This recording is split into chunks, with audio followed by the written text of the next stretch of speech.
ਜੱਜ ਦਾ ਵਿਚਾਰ। ਸਤਿ ਸ਼੍ਰੀ ਅਕਾਲ ਜੀ, ਤੁਸੀਂ ਪ੍ਰਾਈਮ ਮਿਨਿਸਟਰ ਟੈਲੀਵਿਜ਼ਨ ਦੇਖ ਰਹੇ ਹੋ। ਦੋਸਤੋ ਮੈਂ ਹਾਂ ਸਵਰਨ ਸਿੰਘ ਟਹਿਣਾ ਤੇ ਹਰ ਰੋਜ਼ ਦੀ ਤਰ੍ਹਾਂ ਹੀ ਜੱਜ ਦਾ ਵਿਚਾਰ ਲੈ ਕੇ ਫਿਰ ਹਾਜ਼ਰ ਹਾਂ। ਹਰ ਰੋਜ਼ ਦੀ ਤਰ੍ਹਾਂ ਹੀ ਗਰਮੀ ਬੜੀ ਤਿੱਖੀ ਹੈ, ਬਾਹਰ ਤਿੱਖੀ ਧੁੱਪ ਲਿਸ਼ਕਾਂ ਮਾਰਦੀ ਤੇ ਖੇਤਾਂ ਦੇ ਵਿੱਚ ਇਸ ਵੇਲੇ ਦਾਤੀ ਲੈ ਕੇ ਤੇ ਕੰਮ ਦਾ ਸਿਲਸਿਲਾ ਸ਼ੁਰੂ ਹੋ ਚੁੱਕਿਆ। ਮੰਡੀਆਂ ਦੇ ਵਿੱਚ ਕਣਕ ਆਉਣੀ ਸ਼ੁਰੂ ਹੋ ਚੁੱਕੀ ਹੈ ਤੇ ਮੈਨੂੰ ਐਂ ਲੱਗਦਾ ਵੀ ਜੇਕਰ ਇਵੇਂ ਹੀ ਧੁੱਪ ਨਿਕਲਦੀ ਰਹੀ ਤਾਂ ਹਫ਼ਤੇ ਤੱਕ ਅਸੀਂ ਹਰ ਖੇਤ ਦੇ ਵਿੱਚ ਕੰਬਾਈਨ ਘੁੰਮਦੀ ਵੇਖਾਂਗੇ। ਜਿਹੜੀ ਅਗੇਤੀ ਕਣਕ ਸੀ ਉਹ ਵੱਢ ਕੇ ਮੰਡੀ ਦੇ ਵੱਲ ਆ ਗਈ ਹੈ। ਤੇ ਪਹਿਲਾਂ ਕਰਦੇ ਹਰਮਨ ਜੀ ਦਾ ਸਵਾਗਤ ਤੇ ਫਿਰ ਕਰਾਂਗੇ ਅਗਲੀ ਗੱਲਬਾਤ। ਸਤਿ ਸ਼੍ਰੀ ਅਕਾਲ ਟਾਣਾ ਸਾਹਿਬ। ਸਤਿ ਸ਼੍ਰੀ ਅਕਾਲ। ਕੀ ਹਾਲ ਚਾਲ ਨੇ? ਬਹੁਤ ਹੀ ਵਧੀਆ, ਚੜ੍ਹਦੀ ਕਲਾ। ਟਾਣਾ ਸਾਹਿਬ ਕਿਵੇਂ ਚੱਲ ਰਹੀ ਹੈ ਜ਼ਿੰਦਗੀ? ਜ਼ਿੰਦਗੀ ਠੀਕ ਹੈ ਜੀ ਮੌਸਮ ਵੀ ਬਹੁਤ ਗਰਮ ਹੋ ਗਿਆ। ਮੌਸਮ ਗਰਮ ਹੋ ਗਿਆ, ਇਹਨੇ ਹਾਲੇ ਹੋਰ ਗਰਮ ਹੋਣਾ। ਆਪਾਂ ਨਰਮਾ। ਹਾਂ ਬਿਲਕੁਲ ਸਹੀ। ਤੇ ਪੂਰੀਆਂ ਗਰਮੀ ਦੀਆਂ ਤਿਆਰੀਆਂ ਕਰ ਲਈਆਂ ਨੇ? ਮੇਰੀ ਤਿਆਰੀ ਮੈਂ ਨਾ ਵੀ ਕਰਾਂ ਤੇ ਤਾਂ ਵੀ ਕਿਹੜਾ ਕੁਦਰਤ ਦਾ ਕੁਝ ਥੋੜਿਆ ਪਿਆ ਮੇਰੇ ਨਾਲ। ਨਾ ਮੈਂ ਤਿਆਰੀ ਉਸ ਲਹਿਜ਼ੇ 'ਚ ਨਹੀਂ ਕਹਿ ਰਹੀ, ਮੈਂ ਤਿਆਰੀ ਇਸ ਲਹਿਜ਼ੇ 'ਚ ਕਹਿ ਰਹੀ ਹਾਂ ਵੀ ਘਰ ਦੇ ਬਾਹਰ ਕੁੱਜਾ ਭਰ ਕੇ ਇੱਕ ਪਾਣੀ ਦਾ ਰੱਖ ਦਿੱਤਾ। ਆਪਾਂ ਇੱਕ ਕੂੰਡਾ ਰੱਖਿਆ ਹੋਇਆ ਜੀ, ਉਹ ਕੂੰਡੇ ਦੇ ਵਿੱਚ ਪਾਣੀ ਪਾ ਆਈਦਾ ਜੀ ਤੇ ਬਸ। ਬਿਲਕੁਲ ਠੀਕ। ਤੇ ਇਹ ਸਾਡੀ ਸਾਰਿਆਂ ਦੀ ਜ਼ਿੰਮੇਵਾਰੀ ਹੈ ਕਿ ਅਸੀਂ ਪੰਛੀਆਂ ਖਾਤਰ, ਅਸੀਂ ਹੋਰ ਜਿਹੜੇ ਜਾਨਵਰ ਨੇ ਉਹਨਾਂ ਖਾਤਰ ਆਪਣੇ ਘਰ ਦੇ ਬਾਹਰ, ਆਪਣੀ ਘਰ ਦੀ ਛੱਤ ਦੇ ਉੱਪਰ ਇੱਕ ਪਾਣੀ ਦਾ ਭਰਿਆ ਹੋਇਆ ਭਾਂਡਾ ਜ਼ਰੂਰ ਰੱਖੀਏ। ਜੇਕਰ ਅਸੀਂ ਲਹੂ ਪੀਣਾ ਆਪਦਾ ਫਰਜ਼ ਸਮਝਦੇ ਹਾਂ ਤਾਂ ਪਾਣੀ ਪਿਉਣਾ ਵੀ ਆਪਣਾ ਫਰਜ਼ ਸਮਝੀਏ। ਬਿਲਕੁਲ ਸਹੀ। ਤੇ ਹੁਣ ਆਪਾਂ ਚਾਹ ਦੇ ਵਿਚਾਰ ਦੀ ਸਾਂਝ ਪਾ ਪਹਿਲਾਂ ਆਉਣ ਦਿਓ। ਪਹਿਲਾਂ ਤੁਸੀਂ ਦੇਖੋ, ਮੇਰਾ ਚੱਜ ਦਾ ਵਿਚਾਰ ਇਹ ਹੈ ਕਿ ਚਿਹਰੇ ਦੀ ਚਮਕ ਤੇ ਉੱਚੀਆਂ ਕੰਧਾਂ, ਉੱਚਾ ਮਕਾਨ, ਉੱਚੀ ਇਮਾਰਤ ਵੇਖ ਕੇ ਕਿਸੇ ਦੀ ਖੁਸ਼ੀ ਦਾ ਅੰਦਾਜ਼ਾ ਨਾ ਲਾਓ। ਅਸਲ ਖੁਸ਼ੀ ਉਸ ਘਰ ਦੇ ਵਿੱਚ ਵਾਸ ਕਰਦੀ ਹੈ ਜਿਹੜੇ ਘਰ ਦੇ ਵਿੱਚ ਬਜ਼ੁਰਗ ਤੁਹਾਨੂੰ ਹੱਸਦੇ ਹੋਏ ਮਿਲਣ। ਵਾਹ। ਆਪਾਂ ਕਹਿ ਦਈਏ ਵੀ ਮੇਰੇ ਚਿਹਰੇ ਤੇ ਗਲੋ ਬੜੀ ਹੈ, ਮੇਰੇ ਚਿਹਰੇ ਤੇ ਖੁਸ਼ੀਆਂ ਡੁੱਲ ਪੈਂਦੀਆਂ। ਇਹੋ ਜਿਹੀ ਖੁਸ਼ੀ ਚੁੱਲ੍ਹੇ 'ਚ ਪਾਉਣੀ ਜੇਕਰ ਤੁਹਾਡੇ ਮਾਪਿਆਂ ਦੇ ਕੋਲੇ ਚੀਜ਼ ਹੀ ਹੈ ਨਹੀਂ, ਦਵਾਈ ਬੂਟੀ ਹੈ ਨਹੀਂ, ਉਹ ਤਰਸਦੇ ਰਹਿੰਦੇ ਵੀ ਭਾਈ ਸਾਨੂੰ ਪਾਣੀ ਦਾ ਗਲਾਸ ਫੜਾ ਦਿਓ। ਤੁਹਾਡੇ ਜਿੰਨੇ ਮਰਜ਼ੀ ਉੱਚੇ ਮਕਾਨ ਹੋਣ, ਘਰ ਹੋਣ, ਇਮਾਰਤਾਂ ਜਿੰਨੀਆਂ ਮਰਜ਼ੀ ਉੱਚੀਆਂ ਹੋਣ, ਪਰ ਜੇਕਰ ਬੇਬੇ ਬਾਪੂ ਦੇ ਕੋਲੇ ਬੈਠਣ ਦੇ ਲਈ 10 ਮਿੰਟ ਦਾ ਸਮਾਂ ਹੈ ਨਹੀਂ ਤਾਂ ਫਿਰ ਕੀ ਕਵਾਂ। ਬਿਲਕੁਲ ਸਹੀ ਗੱਲ ਹੈ, ਬਿਲਕੁਲ ਜ਼ਰੂਰੀ ਹੈ ਕਿਉਂਕਿ ਬਜ਼ੁਰਗ ਜਿਹੜੇ ਨੇ ਉਹ ਸਾਡਾ ਖਜ਼ਾਨਾ ਨੇ। ਬਜ਼ੁਰਗ ਜਿਹੜੇ ਨੇ ਜੋ ਕੁਝ ਉਹਨਾਂ ਨੇ ਸਾਡੇ ਲਈ ਕੀਤਾ ਤਾਂ ਹੀ ਅਸੀਂ ਕਿਸੇ ਮੁਕਾਮ ਦੇ ਉੱਪਰ ਪਹੁੰਚ ਸਕੇ। ਬਾਅਦ ਦੇ ਵਿੱਚ ਵੱਡਾ ਕਰਨ ਨਾਲੋਂ, ਬਾਅਦ ਦੇ ਵਿੱਚ ਜਲੇਬੀਆਂ ਖਵਾਉਣ ਨਾਲੋਂ, ਬਾਅਦ ਦੇ ਵਿੱਚ ਕਹੀਏ ਵੀ ਆਪਾਂ ਆਹ ਪਕਵਾਨ ਪਕਵਾਉਣੇ ਆ ਤੇ ਉੱਥੇ ਫਿਰ ਲੋਕ ਆਉਣਗੇ ਤੇ ਉਹ ਚੰਗਾ ਕਹਿਣ, ਇਹਦੇ ਨਾਲੋਂ ਤੁਸੀਂ ਜਿਉਂਦੇ ਜੀ ਉਹਨਾਂ ਦੀ ਦਵਾਈ ਬੂਟੀ ਦੇ ਉੱਤੇ ਖਰਚ ਕਰੋ, ਉਹਨਾਂ ਨੂੰ ਲੀੜੇ ਲੱਤੇ ਲੈ ਕੇ ਦਿਓ, ਉਹਨਾਂ ਦੀ ਇੱਜ਼ਤ ਕਰੋ, ਉਹਨਾਂ ਦੇ ਸਤਿਕਾਰ ਦੇ ਵਿੱਚ ਵਾਧਾ ਕਰੋ। ਜੀ ਬਿਲਕੁਲ ਸਹੀ ਗੱਲ ਹੈ। ਤੇ ਹੁਣ ਮੇਰੇ ਵਾਲਾ ਚਾਹੀਦਾ ਵਿਚਾਰ ਪੇਸ਼ ਕਰੀਏ। ਕਹਿੰਦੇ ਦੂਸਰੇ ਨੂੰ ਇੱਜ਼ਤ ਉਹੀ ਦੇ ਸਕਦਾ ਜਿਹੜਾ ਆਪ ਇੱਜ਼ਤਦਾਰ ਹੋਵੇ। ਹਾਂ, ਦੂਸਰੇ ਨੂੰ ਇੱਜ਼ਤ ਉਹੀ ਦੇ ਸਕਦਾ ਹੈ ਜਿਹੜਾ ਆਪ ਇੱਜ਼ਤਦਾਰ ਹੋਵੇ, ਕਿਉਂਕਿ ਇਨਸਾਨ ਕੋਲ ਜੋ ਖੁਦ ਆਪਣੇ ਆਪ ਕੋਲ ਹੁੰਦਾ ਉਹੀ ਉਹ ਦੂਜੇ ਨੂੰ ਦਿੰਦਾ। ਬਿਲਕੁਲ ਸਹੀ ਗੱਲ ਆ। ਜੋ ਕੁਝ ਤੁਹਾਡੇ ਕੋਲੇ ਹੈ ਤੁਸੀਂ ਮੋੜਵੇਂ ਰੂਪ ਦੇ ਵਿੱਚ ਉਹੀ ਦਿੰਦੇ ਆ। ਜੋ ਤੁਹਾਡੇ ਕੋਲੇ ਮਾੜੇ ਸ਼ਬਦ ਆ ਤੁਸੀਂ ਮਾੜੇ ਸ਼ਬਦਾਂ ਦਾ ਆਦਾਨ ਪ੍ਰਦਾਨ ਕਰ ਲੈਂਦੇ ਆ।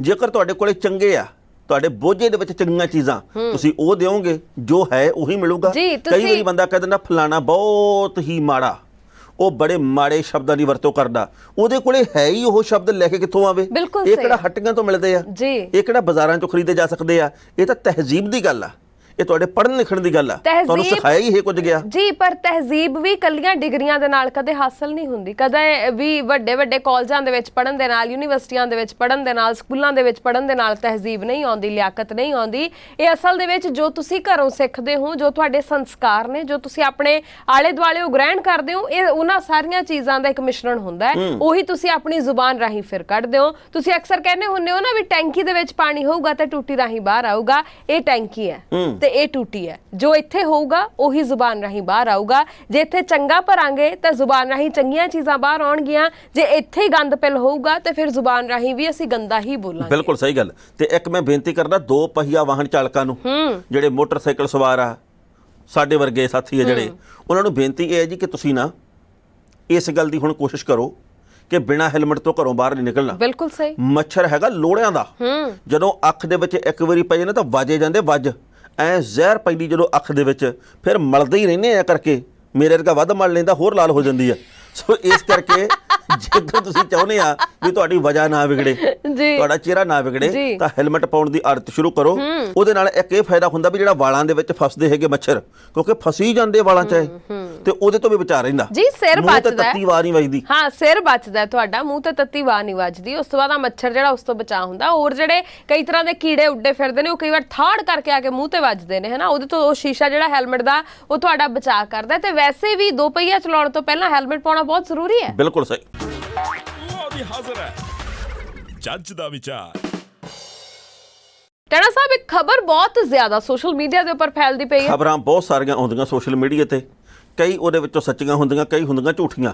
ਸੋਸ਼ਲ ਮੀਡੀਆ ਦੇ ਉੱਤੇ ਫੈਲੀ ਹੋਈ ਹਰ ਖਬਰ ਸੱਚੀ ਹੋਵੇ ਇਹ ਜ਼ਰੂਰੀ ਨਹੀਂ, ਤੇ ਬਿਨਾਂ ਕੋਈ ਤਫਤੀਸ਼ ਕੀਤੇ, ਬਿਨਾਂ ਕੋਈ ਤੱਥਾਂ ਦੀ ਭਾਲ ਕੀਤੇ ਜੇਕਰ ਤੁਸੀਂ ਐਵੇਂ ਇੱਕ ਤੋਂ ਦੂਜੀ ਥਾਂ ਦੇ ਉੱਤੇ ਖਬਰ ਭੇਜਦੇ ਰਹਿੰਦੇ ਆ ਤਾਂ ਕਸੂਰਵਾਰ ਤੁਸੀਂ ਵੀ ਉਨੀ ਆ ਜਿੰਨੀ ਕਿ ਲੋਕ ਅਫਵਾਹਾਂ ਫੈਲਾਉਂਦੇ ਆ।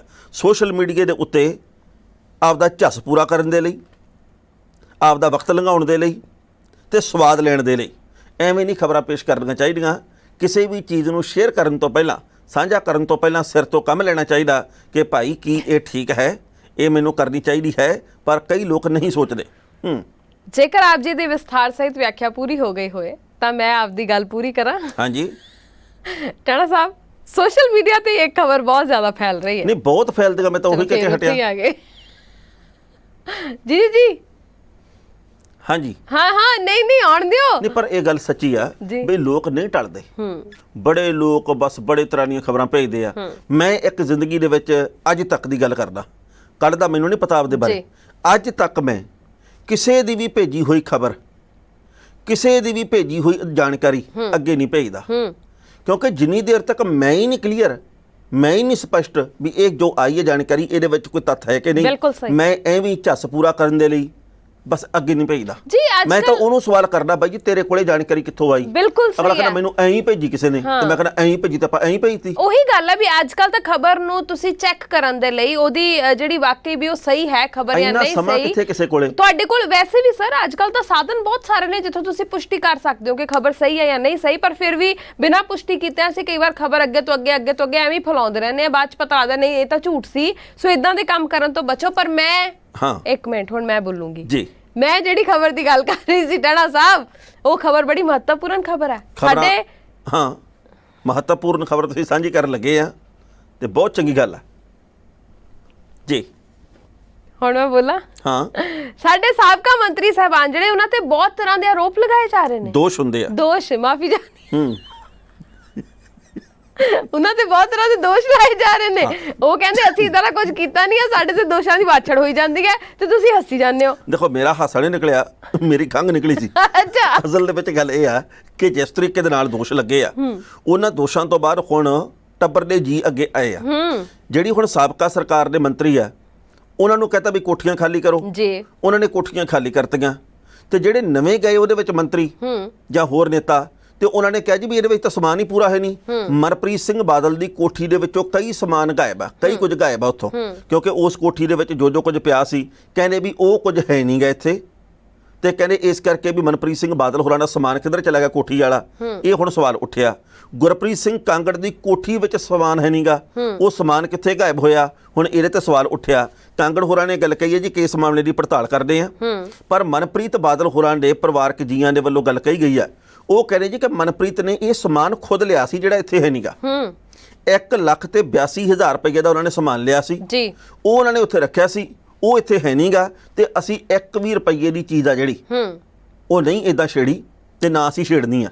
ਉਧਰੋਂ ਜਿਹੜੇ ਨਵੇਂ ਮੰਤਰੀ ਹੈਗੇ ਕੁਲਦੀਪ ਸਿੰਘ ਢਾਲੀਵਾਲ, ਉਹ ਕਹਿੰਦੇ ਵੀ ਯਾਰ ਹੱਦ ਹੋ ਗਈ, ਮੇਰੇ ਵਾਲੀ ਕੋਠੀ ਦੇ ਵਿੱਚ ਵੀ ਕਈ ਕੁਝ ਹਿੱਲਿਆ ਹੋਇਆ, ਇਹਦੇ ਵਿੱਚੋਂ ਵੀ ਕੁਝ ਕੁ ਸਮਾਨ ਗਾਇਬ ਹੈਗਾ। ਸੋ ਇਸ ਮਾਮਲੇ ਦੀ ਭਾਈ ਪੜਤਾਲ ਕਰਨੀ ਚਾਹੀਦੀ ਆ ਵੀ ਕੋਠੀਆਂ ਦੇ ਵਿੱਚੋਂ ਸਮਾਨ ਗਾਇਬ ਹੋਇਆ ਕਿ ਨਹੀਂ, ਜੇ ਹੋਇਆ ਤਾਂ ਕੌਣ ਲੈ ਗਿਆ। ਮੰਤਰੀ ਸਾਹਿਬਾਨ ਤਾਂ ਇਹ ਗੱਲ ਕਹਿੰਦੇ ਸਾਬਕਾ ਵੀ ਅਸੀਂ ਇਹਦਾ ਕੁਝ ਨਹੀਂ ਕੀਤਾ। ਦੇਖੋ, ਗੱਲ ਇਹ ਹੈ ਕਿ ਵਾਕਈ ਇਸ ਚੀਜ਼ ਦੀ ਤਫਤੀਸ਼ ਹੋਣੀ ਚਾਹੀਦੀ ਹੈ। ਜੇਕਰ ਤਾਂ ਇਹ ਗੱਲਾਂ ਸੱਚੀਆਂ ਨੇ ਤਾਂ ਸੱਚ ਸਾਹਮਣੇ ਆਉਣਾ ਚਾਹੀਦਾ। ਜੇਕਰ ਇਹ ਗੱਲਾਂ ਝੂਠੀਆਂ ਨੇ ਤੇ ਜਿਹੜੇ ਸਾਬਕਾ ਮੰਤਰੀ ਨੇ ਉਹਨਾਂ ਦੇ ਉੱਪਰ ਦੋਸ਼ ਨਹੀਂ ਲਾਉਣੇ ਚਾਹੀਦੇ, ਕਿਉਂਕਿ ਇੱਜ਼ਤ ਹਰੇਕ ਦੀ ਬਰਾਬਰ ਹੁੰਦੀ ਹੈ। ਮੈਂ ਤੁਹਾਨੂੰ ਦੱਸਦਾ, ਮੇਰਾ ਨਾ ਇੱਕ ਦੋਸਤ ਇੰਗਲੈਂਡ ਦੇ ਵਿੱਚ ਰਹਿੰਦਾ, ਤੇ ਉਹਨੇ ਨਾ ਆਪਣੇ ਘਰ ਨੂੰ ਉੱਪਰਲੀ ਮੰਜ਼ਲ ਨੂੰ ਦਿੱਤਾ ਸੀ ਕਿਰਾਏ ਤੇ। ਅੱਛਾ ਜੀ। ਉਹ 2.5-3 ਸਾਲ ਹੋ ਗਏ ਇੱਕੋ ਕਿਰਾਏਦਾਰ ਰਹਿੰਦਾ ਸੀ। ਉਹ ਕਦੇ ਖਾਤੇ 'ਚ ਕਿਰਾਇਆ ਪਾ ਦਿਆ ਕਰਨ, ਕਦੇ ਨਹੀਂ ਵੀ ਸੀ ਪਾਉਂਦੇ। ਉਹਨਾਂ ਨੂੰ ਵੀ ਪਤਾ ਵੀ ਇਹਨਾਂ ਨੇ ਤਾਂ ਸਾਲ ਬਾਅਦ ਕਦੇ ਆਉਣਾ ਮਹੀਨੇ ਵਾਸਤੇ, ਮੌਕੇ ਜਿਹੜੇ ਉੱਤੇ ਜਾ ਕੇ 50,000 ਰੁਪਇਆ ਪਾ ਦਿੰਦੇ ਸੀ। ਤੇ ਜਦੋਂ ਆਉਂਦਾ ਸੀ ਤੇ ਉਦੋਂ ਕਹਿੰਦੇ ਸੀ ਲਓ ਅਸੀਂ ਤਾਂ ਗਰੀਬ ਬੰਦੇ ਆ, ਅਸੀਂ ਤਾਂ ਆਏ ਆ। ਪਹਿਲਾਂ ਗੱਲਾਂ ਹੋਰ ਸੀ, ਬਾਅਦ ਦੇ ਵਿੱਚ ਗੱਲਾਂ ਹੋਰ ਹੋ ਗਈਆਂ। ਠੀਕ। ਉਹਨੇ ਇੱਕ ਵਾਰ ਦਬਕਾ ਮਾਰਿਆ ਵੀ ਦੇਖੋ ਹਫ਼ਤੇ ਦੇ ਵਿੱਚ ਮੇਰੀ ਕੋਠੀ ਵਿਹਲੀ ਕਰ ਦਿਓ, ਮੈਂ ਤੁਹਾਨੂੰ ਕਿਰਾਏ ਤੇ ਨਹੀਂ ਦੇਣੀ, ਮੈਨੂੰ ਕੋਈ ਹੋਰ ਕਿਰਾਏਦਾਰ ਮਿਲ ਰਹੇ ਆ ਜਾਂ ਮੈਂ ਕੁਝ ਹੋਰ ਕਰਨਾ, ਤੁਸੀਂ ਚਲੇ ਜਾਓ। ਉਹ ਮੰਨੇ ਨਾ, ਉਹਨੇ ਦਬਕਾ ਫਿਰ ਚੰਗੀ ਤਰ੍ਹਾਂ ਮਾਰਿਆ। ਲਓ ਜੀ, ਉਹ ਕਹਿੰਦੇ ਕੋਈ ਗੱਲ ਨਹੀਂ, ਜਦੋਂ ਤੁਸੀਂ ਚਲੇ ਗਏ ਨਾ ਅਸੀਂ ਕੋਠੀ ਵਿਹਲੀ ਕਰ ਦਿਆਂਗੇ। ਜਨਾਬ ਚਲੇ ਗਏ ਬਾਹਰ ਨੂੰ, ਉਹਨਾਂ ਨੇ ਕੋਠੀ ਵਿਹਲੀ ਕਰਤੀ। ਅੱਛਾ ਜੀ। ਗੁਆਂਢੀਆਂ ਨੇ ਦੱਸਿਆ ਇੰਗਲੈਂਡ 'ਚ ਫੋਨ ਕਰਕੇ ਵੀ ਭਾਈ ਤੁਹਾਡੀ ਕੋਠੀ ਦੇ ਵਿੱਚ ਤਾਂ ਰੋਸ਼ਨੀ ਨਜ਼ਰ ਆਉਂਦੀ ਆ। ਮਤਲਬ ਮਤਲਬ ਇਹ ਆ ਵੀ ਉਹਦੇ ਬੂਹੇ ਖੁੱਲੇ ਉਤਰਲੇ ਪਾਸੇ ਦੇ, ਹਾਂਜੀ, ਉਹਦੇ ਵਿੱਚ ਲੱਗਦਾ ਨਹੀਂ ਵੀ ਕੋਈ ਸਾਰਾ ਕੁਝ ਠੀਕ ਹੈ। ਹਾਂ, ਵੀ ਜੇਕਰ ਇਜਾਜ਼ਤ ਹੋਵੇ ਤਾਂ ਅਸੀਂ ਜਾ ਕੇ ਉੱਤੇ ਨਿਗਾਹ ਮਾਰੇਗੇ, ਉੱਤੇ ਨਿਗਾਹ ਮਾਰ ਕੇ ਆਏ ਨਾ, ਉਹਦੇ 'ਚ ਕੋਈ ਪੱਖਾ ਛੱਡਿਆ ਉਹਨਾਂ ਨੇ, ਏਸੀ ਲੱਗਾ ਸੀ ਉਹ ਵੀ ਲੈ ਗਏ, ਹਾਂ, ਗੀਜ਼ਰ ਵੀ ਲੈ ਗਏ, ਕੁਰਸੀਆਂ ਵੀ ਲੈ ਗਏ, ਸਿਲੰਡਰ ਵੀ ਲੈ ਗਏ, ਸਾਰਾ ਸਮਾਨ ਲੈ ਗਏ, ਤੇ ਅੱਜ ਤੱਕ ਉਹ ਲੱਭੇ ਨਹੀਂ। ਉਹ ਬੰਦਾ ਵਿਚਾਰਾ ਉੱਥੋਂ ਫੇਰ ਇੱਥੇ ਆਇਆ ਟਿਕਟ ਲੈ ਕੇ, ਤੇ ਫਿਰ ਉਹਨੇ ਸਾਰਾ ਸਮਾਨ ਪ੍ਰਬੰਧ ਕੀਤਾ, ਤਾਲੇ ਬਦਲ ਕੇ ਗਿਆ ਜੀ, ਜੋੜੀਆਂ ਪੱਲੇ ਫੇਰ ਲਾ ਕੇ ਗਿਆ। ਮਤਲਬ ਇਦਾਂ ਦਾ ਕੁਝ ਵੀ ਕਈ ਥਾਵਾਂ ਤੇ ਹੁੰਦਾ ਜੀ। ਬਿਲਕੁਲ ਸਹੀ ਹੈ, ਪਰ ਗੱਲ ਉੱਥੇ ਹੀ ਆ ਕੇ ਮੁੱਕਦੀ ਹੈ ਟਾਣਾ ਸਾਹਿਬ ਕਿ ਸਾਰੇ ਮਾਮਲੇ ਦੀ ਤਫਤੀਸ਼ ਹੋਣੀ ਚਾਹੀਦੀ ਹੈ, ਕੀ ਸੱਚ ਹੈ ਕੀ ਨਹੀਂ, ਲੋਕਾਂ ਨੂੰ ਵੀ ਤਾਂ ਪਤਾ ਲੱਗੇ ਵੀ ਕੌਣ ਕਿੰਨੇ ਕੁ ਜੋਗਾ ਹੈ। ਜੇਕਰ ਇਹ ਗੱਲਾਂ ਸੱਚੀਆਂ ਨੇ ਤਾਂ ਮੰਤਰੀਆਂ ਦੇ ਨਾਂ ਜਿਹੜੇ ਉਹ ਸਾਹਮਣੇ ਆਉਣੇ ਚਾਹੀਦੇ ਨੇ ਚੰਗੀ ਤਰ੍ਹਾਂ ਦੇ ਨਾਲ। ਜੇਕਰ ਇਹ ਗੱਲਾਂ ਝੂਠੀਆਂ ਨੇ ਤਾਂ ਫਿਰ ਉਹਨਾਂ ਦੇ ਉੱਪਰ ਫਾਲਤੂ ਦੇ ਦੋਸ਼ ਨਹੀਂ ਲੱਗਣੇ ਚਾਹੀਦੇ। ਤੇ ਅਗਲੀ ਇੱਕ ਗੱਲ ਹੋਰ ਦੱਸਦਾ ਮੈਂ ਕਿ ਸਿਰਫ ਆਪਦੇ ਘਰ ਨੂੰ ਹੀ ਲੋਕ ਆਪਣਾ ਘਰ ਸਮਝਦੇ ਆ, ਦੂਜੇ ਦੇ ਘਰ ਨੂੰ ਕਦੇ ਨਹੀਂ ਆਪਣਾ ਘਰ ਮੰਨਦੇ। ਇਹ ਤਾਂ ਹੈ, ਜਿੱਥੇ ਮਰਜ਼ੀ ਜੀ ਕੀਤਾ ਮੇਖ ਗੱਡ ਕੇ ਫੋਟੋ ਟੰਗ ਦਿੰਦੇ ਆ, ਜਿੱਥੇ ਮਰਜ਼ੀ ਗੰਦੇ ਬੰਦੇ ਹੱਥ ਲਾ ਦਿੰਦੇ ਆ, ਜੋ ਮਰਜ਼ੀ ਗੰਦ ਪਾਉਂਦੇ ਆ। ਜਦੋਂ ਕੋਈ ਘਰ ਛੱਡ ਕੇ ਜਾਂਦਾ, ਬਹੁਤੀ ਵਾਰ ਮੈਨੂੰ ਮੇਰੇ ਦੋਸਤਾਂ ਨੇ ਦੱਸਿਆ ਵੀ ਜੇ ਮੰਨ ਲਓ ਸਾਨੂੰ ਸਾਲ ਦਾ 60,000 ਰੁਪਇਆ ਕਿਰਾਇਆ ਆਇਆ ਤੇ ਸਾਲ ਬਾਅਦ ਅਸੀਂ 2.5 ਲੱਖ ਉੱਤੇ ਵੀ ਲਾਤਾ ਜਦੋਂ ਚਲੇ ਗਏ ਠੀਕ ਕਰਨ ਦੇ ਉੱਪਰ। ਸਹੀ ਹੈ, ਉਹ ਵੀ ਹਾਜ਼ਰ ਹੈ ਜੱਜ ਦਾ ਵਿਚਾਰ। ਟਾਣਾ ਸਾਹਿਬ ਹੁਣ ਗੱਲ ਕਰਦੇ ਹਾਂ ਆਮ ਆਦਮੀ ਪਾਰਟੀ ਦੀ ਸਰਕਾਰ ਦੀ। ਜੀ, ਇਸ ਵੇਲੇ ਪੰਜਾਬ ਸਰਕਾਰ ਦੇ ਉੱਪਰ ਵੀ ਉਂਗਲਾਂ ਉੱਠਣੀਆਂ ਸ਼ੁਰੂ ਹੋ ਗਈਆਂ ਨੇ। ਬਹੁਤ ਸਾਰੇ ਸਵਾਲ ਜਿਹੜੇ ਨੇ ਉਹ ਖੜੇ ਕੀਤੇ ਜਾ ਰਹੇ ਨੇ ਔਰ ਇਹਨਾਂ ਸਵਾਲਾਂ ਦੇ ਜਵਾਬ ਵਾਕਈ ਲੋਕ ਚਾਹੁੰਦੇ ਨੇ ਕਿ ਉਹਨਾਂ ਨੂੰ ਮਿਲਣ, ਪਰ ਪਤਾ ਨਹੀਂ ਕਦੋਂ ਜਵਾਬ ਮਿਲੂ ਕਿ ਜਵਾਬ ਹੀ ਮਿਲ ਜੂ, ਇਹ ਪਤਾ ਨਹੀਂ, ਇਹ ਸਮਾਂ ਦੱਸੂਗਾ। ਪਰ ਹੁਣ ਸੁਖਪਾਲ ਸਿੰਘ ਖਹਿਰਾ ਹੋਰਾਂ ਨੇ ਇੱਕ ਨੁਕਤਾ ਬਹੁਤ ਵਾਜਬ ਕਹਿ ਸਕਦੇ ਹੋ ਚੁੱਕਿਆ, ਕਿਉਂਕਿ ਲੋਕਾਂ ਨੂੰ ਹੱਕ ਹੈ ਇਹ ਜਾਣਨ ਦਾ ਕਿ ਜਿਹੜਾ anti corruption helpline number Punjab ਸਰਕਾਰ ਦੇ ਵੱਲੋਂ ਜਾਰੀ ਕੀਤਾ ਗਿਆ ਸੀ 9501 200 200, ਮੈਨੂੰ ਰਟਿਆ ਹੋਇਆ ਵੇਖ ਲਓ, ਇਹ ਨੰਬਰ ਦੇ ਉੱਪਰ ਕਹਿੰਦੇ ਸ਼ਿਕਾਇਤਾਂ, ਆਪਾਂ ਪਿੱਛੇ ਜੇ ਅੰਕੜੇ ਵੀ ਸਾਂਝੇ ਕੀਤੇ ਸੀਗੇ ਕਿ ਇੱਕ ਹਫ਼ਤੇ ਦੇ ਵਿੱਚ ਹੀ ਲੱਖਾਂ ਸ਼ਿਕਾਇਤਾਂ ਇਸ ਨੰਬਰ ਦੇ ਉੱਪਰ ਲੋਕਾਂ ਦੀਆਂ ਆਈਆਂ ਨੇ। ਔਰ ਸੁਖਪਾਲ ਸਿੰਘ ਖਹਿਰਾ ਹੋਰੀ ਕਹਿੰਦੇ ਵੀ ਠੀਕ ਹੈ ਸ਼ਿਕਾਇਤਾਂ ਤਾਂ ਆ ਰਹੀਆਂ ਨੇ ਉਸ ਨੰਬਰ ਤੇ, ਪਰ ਉਹਨਾਂ ਦੇ ਵਿੱਚੋਂ ਸਿਰਫ 3 ਦੇ ਉੱਪਰ ਕਾਰਵਾਈ ਹੋਈ ਹੈ। ਬਾਕੀ ਸਾਰੀਆਂ ਜਿਹੜੀਆਂ ਸ਼ਿਕਾਇਤਾਂ ਨੇ ਉਹਨਾਂ ਦਾ ਪੰਜਾਬ ਸਰਕਾਰ ਨੇ ਕੀ ਕੀਤਾ, ਇਹਦੇ ਬਾਰੇ ਜਵਾਬ ਤਾਂ ਦਿਓ। ਦੇਖੋ ਜੀ, ਇੱਕ ਤਾਂ ਗੱਲ ਇਹ ਹੈ ਵੀ ਸਰਕਾਰ ਹੁਣੇ ਬਣੀ ਹੈ ਤੇ ਮੈਂ ਇਸ ਕਰਕੇ ਮੰਨਦਾ ਵੀ ਭਾਈ ਬਹੁਤਾ ਹਾਲੇ ਤੱਕ ਨਹੀਂ ਆਲੋਚਨਾ ਕਰਨੀ ਚਾਹੀਦੀ। ਹਾਲੇ ਤੇਲ ਤੇ ਤੇਲ ਦੀ ਧਾਰ ਦੇਖਣੀ ਚਾਹੀਦੀ ਵੀ ਕਰਦੇ ਕੀ ਆ। ਪਰ ਜਦੋਂ ਪੈਂਦੀ ਸੱਟੇ ਸਵਾਲ ਪੈਦਾ ਹੋਏ ਤੇ ਉਹਨਾਂ ਸਵਾਲਾਂ ਦੇ ਉੱਤਰ ਵੀ ਆ ਜਿਹੜੇ ਉਹ ਆਮ ਆਦਮੀ ਪਾਰਟੀ ਦੀ ਸਰਕਾਰ ਨੂੰ ਦੇਣੇ ਚਾਹੀਦੇ ਨੇ। ਜੇ ਅਸੀਂ ਇਹ ਗੱਲ ਕਹੀਏ ਕਿ ਆਮ ਆਦਮੀ ਪਾਰਟੀ ਨੇ ਨੇਰੀਆਂ ਲਿਆਣੀਆਂ ਪੈਂਦੀ ਸੱਟੇ, ਇਦਾਂ ਹੋਣਾ ਨਹੀਂ। ਇਹ ਅਸੀਂ ਸੋਚ ਸਕਦੇ ਪਰ ਉਹਨਾਂ ਨੇ ਕਰਨਾ ਨਹੀਂ, ਉਹਨਾਂ ਕੋਲੋਂ ਹੋਣਾ ਨਹੀਂ। ਪਰ ਇਹ ਆਸ ਕਰਦੇ ਜੀ ਕਿ ਰਹਿੰਦੇ ਸਮੇਂ ਦੇ ਵਿੱਚ ਉਹ ਹੌਲੀ ਹੌਲੀ ਸਾਰੇ ਵਾਅਦੇ ਪੂਰੇ ਕਰਨ ਜੋ ਕਿ ਸਾਨੂੰ ਕਹੇ ਗਏ ਆ, ਜੋ ਸਾਡੇ ਨਾਲ ਕੀਤੀਆਂ ਗਈਆਂ ਗਰੰਟੀਆਂ। ਪਰ ਸੁਖਪਾਲ ਸਿੰਘ ਖਹਿਰਾ ਦਾ ਵੀ ਸਵਾਲ ਬਿਲਕੁਲ ਵਾਜਬ ਆ, ਇਹ ਗੈਰ ਵਾਜਬ ਸਵਾਲ ਨਹੀਂ ਆ। ਕੇਜਰੀਵਾਲ ਸਾਹਿਬ ਗੁਜਰਾਤ ਦੇ ਵਿੱਚ ਦੌਰੇ ਤੇ ਗਏ, ਸਾਬਰਮਤੀ ਆਸ਼ਰਮ ਦੇ ਵਿੱਚ ਜਾ ਕੇ ਚਰਖਾ ਵੀ ਚਲਾਇਆ। ਉਹਨਾਂ ਨੇ ਇਹ ਗੱਲ ਕਹੀ ਆ ਕਿ ਪੰਜਾਬ ਦੇ ਵਿੱਚ ਸਰਕਾਰ ਬਹੁਤ ਜ਼ਬਰਦਸਤ ਬਣੀ ਆ, ਹੁਣ ਗੁਜਰਾਤ ਦੇ ਵਿੱਚ ਮੌਕਾ ਦਿਓ, ਅਸੀਂ ਭ੍ਰਿਸ਼ਟਾਚਾਰ ਖਤਮ ਕਰ ਦਿਆਂਗੇ। ਪੰਜਾਬ ਦੇ ਵਿੱਚ 10 ਦਿਨ ਦੇ ਵਿੱਚ ਭ੍ਰਿਸ਼ਟਾਚਾਰ ਖਤਮ ਕਰਤਾ। ਜਦੋਂ ਉੱਥੇ ਕੋਈ ਰਿਸ਼ਵਤ ਲੈਂਦਾ ਉਦੋਂ ਹੀ ਲੋਕ ਕਹਿ ਦਿੰਦੇ ਵੀ ਭਾਈ ਮੁੱਖ ਮੰਤਰੀ ਨਵਾਂ ਆ ਜਾਊਗਾ, ਬੰਦੇ ਬਣ ਜਾਓ। ਇਸ ਕਰਕੇ 10 ਦਿਨ ਦੇ ਵਿੱਚ ਭ੍ਰਿਸ਼ਟਾਚਾਰ ਖਤਮ। 1.5 ਲੱਖ ਸ਼ਿਕਾਇਤ ਸਾਡੇ ਹੈਲਪਲਾਈਨ ਨੰਬਰ ਦੇ ਉੱਤੇ ਆਈ ਹੈ ਪੰਜਾਬ ਦੇ ਵਿੱਚ, ਤੇ ਸੁਖਪਾਲ ਖਹਿਰਾ ਨੇ ਇਸੇ ਗੱਲ ਨੂੰ ਮੁੱਦਾ ਬਣਾਇਆ। ਉਹ ਕਹਿੰਦੇ ਵੀ 1.5 ਲੱਖ ਸ਼ਿਕਾਇਤ ਆਈ, ਤੁਸੀਂ ਗੁਜਰਾਤ ਦੇ ਵਿੱਚ ਮੰਨਦੇ ਹੋ, ਪਰ ਹੱਲ ਕਿਹਦਾ ਹੋਇਆ? ਸਿਰਫ 3 ਸ਼ਿਕਾਇਤਾਂ ਦੇ ਉੱਤੇ ਕਾਰਵਾਈ ਹੋਈ ਆ, ਸਿਰਫ 3 ਸ਼ਿਕਾਇਤਾਂ ਦੇ ਉੱਤੇ, ਤੇ 1.5 ਲੱਖ ਦੇ ਵਿੱਚੋਂ ਬਾਕੀ ਸ਼ਿਕਾਇਤਾਂ ਦੇ ਉੱਤੇ ਕਾਰਵਾਈ ਕੌਣ ਕਰੂਗਾ? ਇਹਦੇ ਬਾਰੇ ਉੱਤਰ ਦਿਓ। ਅਗਲੀ ਗੱਲ ਬੜੀ ਮਹੱਤਵਪੂਰਨ ਆ, ਹੁਣੇ ਬਿਜਲੀ ਦੇ ਮੁੱਲ ਤੈਅ ਕੀਤੇ ਗਏ, ਫਿਰ ਨਾ ਕੋਈ ਵਾਅਦਾ ਕੀਤਾ ਗਿਆ, ਨਾ ਕਹਿੰਦੇ ਅਸੀਂ ਕਟੌਤੀ ਕੀਤੀ ਆ, ਗੱਲ ਉੱਥੇ ਦੀ ਉੱਥੇ ਆ। ਪਰ ਹੁਣ ਸਵਾਲ ਸ਼ਰੀਕਾਂ ਨੇ ਇਹ ਕੀਤਾ, ਉਹ ਕਹਿੰਦੇ ਜੀ 300 ਯੂਨਿਟ ਮੁਫਤ ਬਿਜਲੀ ਦਾ ਕੀ ਬਣਿਆ? ਇਹ ਤੁਸੀਂ ਕਿਉਂ ਨਹੀਂ ਵਿੱਚ ਗੱਲ ਸ਼ਾਮਿਲ ਕੀਤੀ ਕਿ ਭਾਈ 300 ਯੂਨਿਟ ਬਿਜਲੀ ਅਸੀਂ ਮੁਫਤ ਕਰਦੇ ਆ? ਤੇ ਇਸ ਗੱਲ ਦੇ ਉੱਤੇ ਚਰਨਜੀਤ ਸਿੰਘ, ਡਾਕਟਰ ਚਰਨਜੀਤ ਸਿੰਘ ਜਿਹੜੇ ਕਿ ਚਮਕੌਰ ਸਾਹਿਬ ਤੋਂ ਚਰਨਜੀਤ ਸਿੰਘ ਚੰਨੀ ਨੂੰ ਹਰਾ ਕੇ ਆਏ ਆ, ਉਹ ਕਹਿੰਦੇ ਜੀ ਕੁਝ ਕੁ ਮਹੀਨਿਆਂ ਦੀ ਗੱਲ ਆ, 600 ਯੂਨਿਟ ਬਿਜਲੀ ਮਾਫ ਮਿਲੂਗੀ, ਮਹੀਨੇ ਦਾ 300, 2 ਮਹੀਨੇ ਦੀ 600, ਕਿਉਂਕਿ ਪੰਜਾਬ ਦੇ ਵਿੱਚ 2 ਮਹੀਨਿਆਂ ਬਾਅਦ ਬਿਜਲੀ ਦਾ ਬਿੱਲ ਆਉਂਦਾ। ਸੋ ਇੱਕ ਵਿਧਾਇਕ ਸਾਹਿਬ ਦੇ ਵੱਲੋਂ ਇਹ ਗੱਲ ਕਹੀ ਗਈ ਆ ਕਿ ਬਿਜਲੀ ਮੁਫਤ ਦੇਵਾਂਗੇ ਹੁਣ, ਜੋ ਵਾਅਦਾ ਕੀਤਾ। ਤੇ ਉਧਰਲੇ ਪਾਸੇ ਜਿਹੜੇ ਸ਼ਰੀਕ ਇਹ ਗੱਲ ਕਹਿੰਦੇ ਵੀ ਦੱਸੋ ਕਦੋਂ ਇਹ ਸਾਰਾ ਕੁਝ ਕਰਨਾ। ਪਰ ਮੈਂ ਪਹਿਲਾਂ ਵੀ ਕਹਿਣਾ ਹੁੰਦਾ ਸੀ, ਅੱਜ ਵੀ ਇਹ ਗੱਲ ਕਹਿਣਾ, ਆਮ ਆਦਮੀ ਪਾਰਟੀ ਦੇ ਕੋਲੇ ਕੋਈ ਅਲਾਦੀਨ ਦਾ ਚਿਰਾਗ ਹੈ ਨਹੀਂ, ਨਾ ਕਿਸੇ ਹੋਰ ਦੇ ਕੋਲ ਆ ਕਿ ਅਸੀਂ ਪੰਜਾਬ ਦੇ ਵਿੱਚ ਲਹਿਰਾਂ ਬਹਿਰਾਂ ਲਾ ਦਈਏ, ਪੈਸੇ ਬਹੁਤ ਆ ਜਾਣਗੇ। ਹੌਲੀ ਹੌਲੀ ਵਸੀਲੇ ਪੈਦਾ ਕਰਨ ਦੀ ਲੋੜ ਹੈ। ਹੌਲੀ ਹੌਲੀ ਲੋਕਾਂ ਨੂੰ ਰਾਹਤ ਮਿਲਣ ਦੀ ਆਸ ਕਰਦੇ ਆ, ਪਰ ਪੈਂਦੀ ਸੱਟੇ ਇਹਨਾਂ ਤੋਂ ਕੁਝ ਨਹੀਂ ਹੋਣਾ ਜੀ। ਜੀ ਬਿਲਕੁਲ, ਪਰ ਗੱਲ ਇਹ ਹੈ ਨਾ ਟਾਣਾ ਸਾਹਿਬ, ਜੇ ਪੈਂਦੀ ਸੱਟੇ ਕੁਝ ਨਹੀਂ ਹੋਣਾ, ਇਹ ਆਮ ਲੋਕ ਜਾਣਦੇ ਨੇ, ਇਹ ਹੋਰ ਜੇ ਜਿੱਥੇ ਵੀ ਆਪਾਂ ਬੈਠਦੇ ਆ ਉੱਥੇ ਇਹ ਗੱਲ ਆਮ ਹੁੰਦੀ ਹੈ ਕਿ ਪੈਂਦੀ ਸੱਟੇ ਕੁਝ ਵੀ ਨਹੀਂ ਹੋਣਾ, ਤੇ ਸਰਕਾਰ ਨੂੰ ਵੀ ਤਾਂ ਪਤਾ ਹੋਣਾ ਚਾਹੀਦਾ ਵੀ ਪੈਂਦੀ ਸੱਟੇ ਸਾਡੇ ਤੋਂ ਕੁਝ ਵੀ ਨਹੀਂ ਹੋਣਾ। ਸੋ ਵਾਅਦੇ ਉਸ ਹਿਸਾਬ ਦੇ ਨਾਲ ਕਰੋ ਜਿਹੜੇ ਵਾਅਦੇ ਤੁਸੀਂ ਵਾਕਈ ਪੂਰੇ ਕਰ ਸਕਦੇ ਹੋ, ਨਹੀਂ ਤਾਂ ਲੋਕਾਂ ਨੇ ਅੱਜ ਤੱਕ ਤਾਂ ਸਿਰਫ ਲਾਰਿਆਂ ਦਾ ਕਰਕੇ ਤਾਂ ਉਹਨਾਂ ਨੂੰ ਪਾਸੇ ਕੀਤਾ ਸੀ ਤੇ ਤੁਹਾਨੂੰ ਮੌਕਾ ਦਿੱਤਾ ਸੀ, ਤੇ ਕਿਤੇ ਐ ਨਾ ਹੋਏ ਕਿ ਲੋਕ ਫਿਰ ਤੋਂ ਠੱਗਿਆ ਹੋਇਆ ਮਹਿਸੂਸ ਕਰਨ। ਬਿਲਕੁਲ ਜੀ, ਇਸ ਕਰਕੇ ਆਮ ਆਦਮੀ ਪਾਰਟੀ ਦੀਆਂ ਗਰੰਟੀਆਂ ਦੇ ਉੱਤੇ ਲੋਕਾਂ ਨੇ ਯਕੀਨ ਬਹੁਤ ਕੀਤਾ। ਇਹ ਯਕੀਨ ਦਾ ਸਦਕਾ ਹੀ ਆ ਕਿ 92 ਸੀਟਾਂ ਮਿਲੀਆਂ, ਤੇ ਇਸ ਯਕੀਨ ਨੂੰ ਕਦੇ ਤੋੜਿਓ ਨਾ, ਇਹ ਯਕੀਨ ਕਦੇ ਟੁੱਟੇ ਨਾ, ਇਹਦੀ ਕਾਮਨਾ ਕਰਦੇ ਆ। ਜੇ ਤਾਂ ਯਕੀਨ ਨਾ ਟੁੱਟਿਆ ਤਾਂ ਫਿਰ ਤਾਂ 10 ਸਾਲ ਕਿਤੇ ਜਾਂਦੀ ਨਹੀਂ ਸਰਕਾਰ, ਤੇ ਜੇਕਰ ਯਕੀਨ ਟੁੱਟ ਗਿਆ ਤੇ ਲੋਕਾਂ ਨੇ ਕੁਝ ਕੁ ਮਹੀਨਿਆਂ ਬਾਅਦ ਪਿਛਲੀਆਂ ਕਤਾਰਾਂ ਦੇ ਵਿੱਚ ਸ਼ਾਮਲ ਕਰ ਦੇਣੀ ਆ, ਜਿਵੇਂ ਪਹਿਲੀਆਂ ਪਾਰਟੀਆਂ ਕੀਤੀਆਂ ਵੀ ਇਹ ਰਵਾਇਤੀ ਪਾਰਟੀਆਂ ਵਾਂਗੂ ਇਹਨੂੰ ਵੀ ਇੱਧਰ ਕਰ ਦੇਣਾ ਵੀ ਚਲੋ ਕੋਈ ਗੱਲ ਨਹੀਂ ਹੁਣ ਅਗਲੀਆਂ ਚੋਣਾਂ ਆਉਣ ਦਿਓ। ਸੋ ਅਸੀਂ ਆਸ ਕਰਦੇ ਕਿ ਭਗਵੰਤ ਮਾਨ ਸਰਕਾਰ ਕੁਝ ਚੰਗਾ ਕਰੂਗੀ, ਪਰ ਕੇਜਰੀਵਾਲ ਸਾਹਿਬ ਜੇਕਰ ਗੁਜਰਾਤ ਦੇ ਵਿੱਚ ਜਾ ਕੇ ਪੰਜਾਬ ਦਾ ਦਾਅਵਾ ਕਰਦੇ ਆ ਤਾਂ ਇਹ ਵੀ ਦੱਸਣ ਵੀ ਭਾਈ ਅਸੀਂ ਕਿੰਨਿਆਂ ਦੇ ਉੱਤੇ ਕਾਰਵਾਈ ਕੀਤੀ ਹੈ। ਬਿਲਕੁਲ ਸਹੀ। ਲਓ ਜੀ ਹਾਜ਼ਰ ਹੈ ਜੱਜ ਦਾ ਵਿਚਾਰ। ਹਰਮਨ ਜੀ, ਅੱਗ ਲੱਗੀ ਪਈ ਆ ਹਰ ਪਾਸੇ, ਅੱਗ ਜੀ, ਭਾਵੇਂ ਮੌਸਮ ਦੀ ਗੱਲ ਕਰ ਲਓ, ਭਾਵੇਂ ਕਿਸੇ ਦੇ ਅੰਦਰ ਦੀ ਗੱਲ ਕਰ ਲਓ, ਹਰ ਪਾਸੇ ਅੱਗ, ਭੁੱਜੇ ਪਏ ਲੋਕ, ਮੱਚੇ ਪਏ ਆ, ਬਸ ਕੋਈ ਗੱਲ ਨਹੀਂ, ਕੋਈ ਪਰਵਾਹ ਨਹੀਂ। ਪਰ ਜਦੋਂ ਆਰਥਿਕ ਤੌਰ ਦੇ ਉੱਤੇ ਮੰਦਵਾੜਾ ਆਉਂਦਾ ਤੇ ਮਹਿੰਗਾਈ ਨੂੰ ਅੱਗ ਲੱਗਦੀ ਆ ਤਾਂ ਫਿਰ ਲੋਕਾਂ ਦੀ ਧਾਰ ਨਿਕਲਦੀ ਆ, ਫਿਰ ਲੋਕਾਂ ਨੇ ਅੰਦਰੋਂ ਇੱਕ ਚੀਕ ਬੁਲਬੁਲੀ ਉੱਠਦੀ ਆ ਵੀ ਯਾਰ ਸ਼ਰਮ ਕਰ ਲਓ, ਬੇਸ਼ਰਮੋ, ਹੁਣ ਤਾਂ ਬੰਦੇ ਬਣ ਜਾਓ, ਹੁਣ ਸਾਡੀ ਜਾਨ ਲੈ ਕੇ ਰਹੋਗੇ। ਆ ਟੋਲ ਪਲਾਜ਼ਿਆਂ ਦੀ ਗੱਲ ਕਰਦੇ ਆ, ਪੰਜਾਬ ਤੇ ਹਰਿਆਣੇ ਦੇ 40 ਦੇ ਕਰੀਬ ਟੋਲ ਪਲਾਜ਼ੇ ਇਹੋ ਜਿਹੇ ਆ ਜਿਹੜੇ ਕਿ ਨੈਸ਼ਨਲ ਹਾਈਵੇ ਅਥਾਰਟੀ ਦੇ ਨਿਯਮਾਂ ਦੇ ਉੱਤੇ ਖਰੇ ਨਹੀਂ ਉਤਰਦੇ। ਅੱਛਾ ਜੀ। ਮੈਂ ਅੱਜ ਇੱਕ ਰਿਪੋਰਟ ਪੜ੍ਹੀ, ਮੈਂ ਖੁਦ ਹੈਰਾਨ ਰਹਿ ਗਿਆ।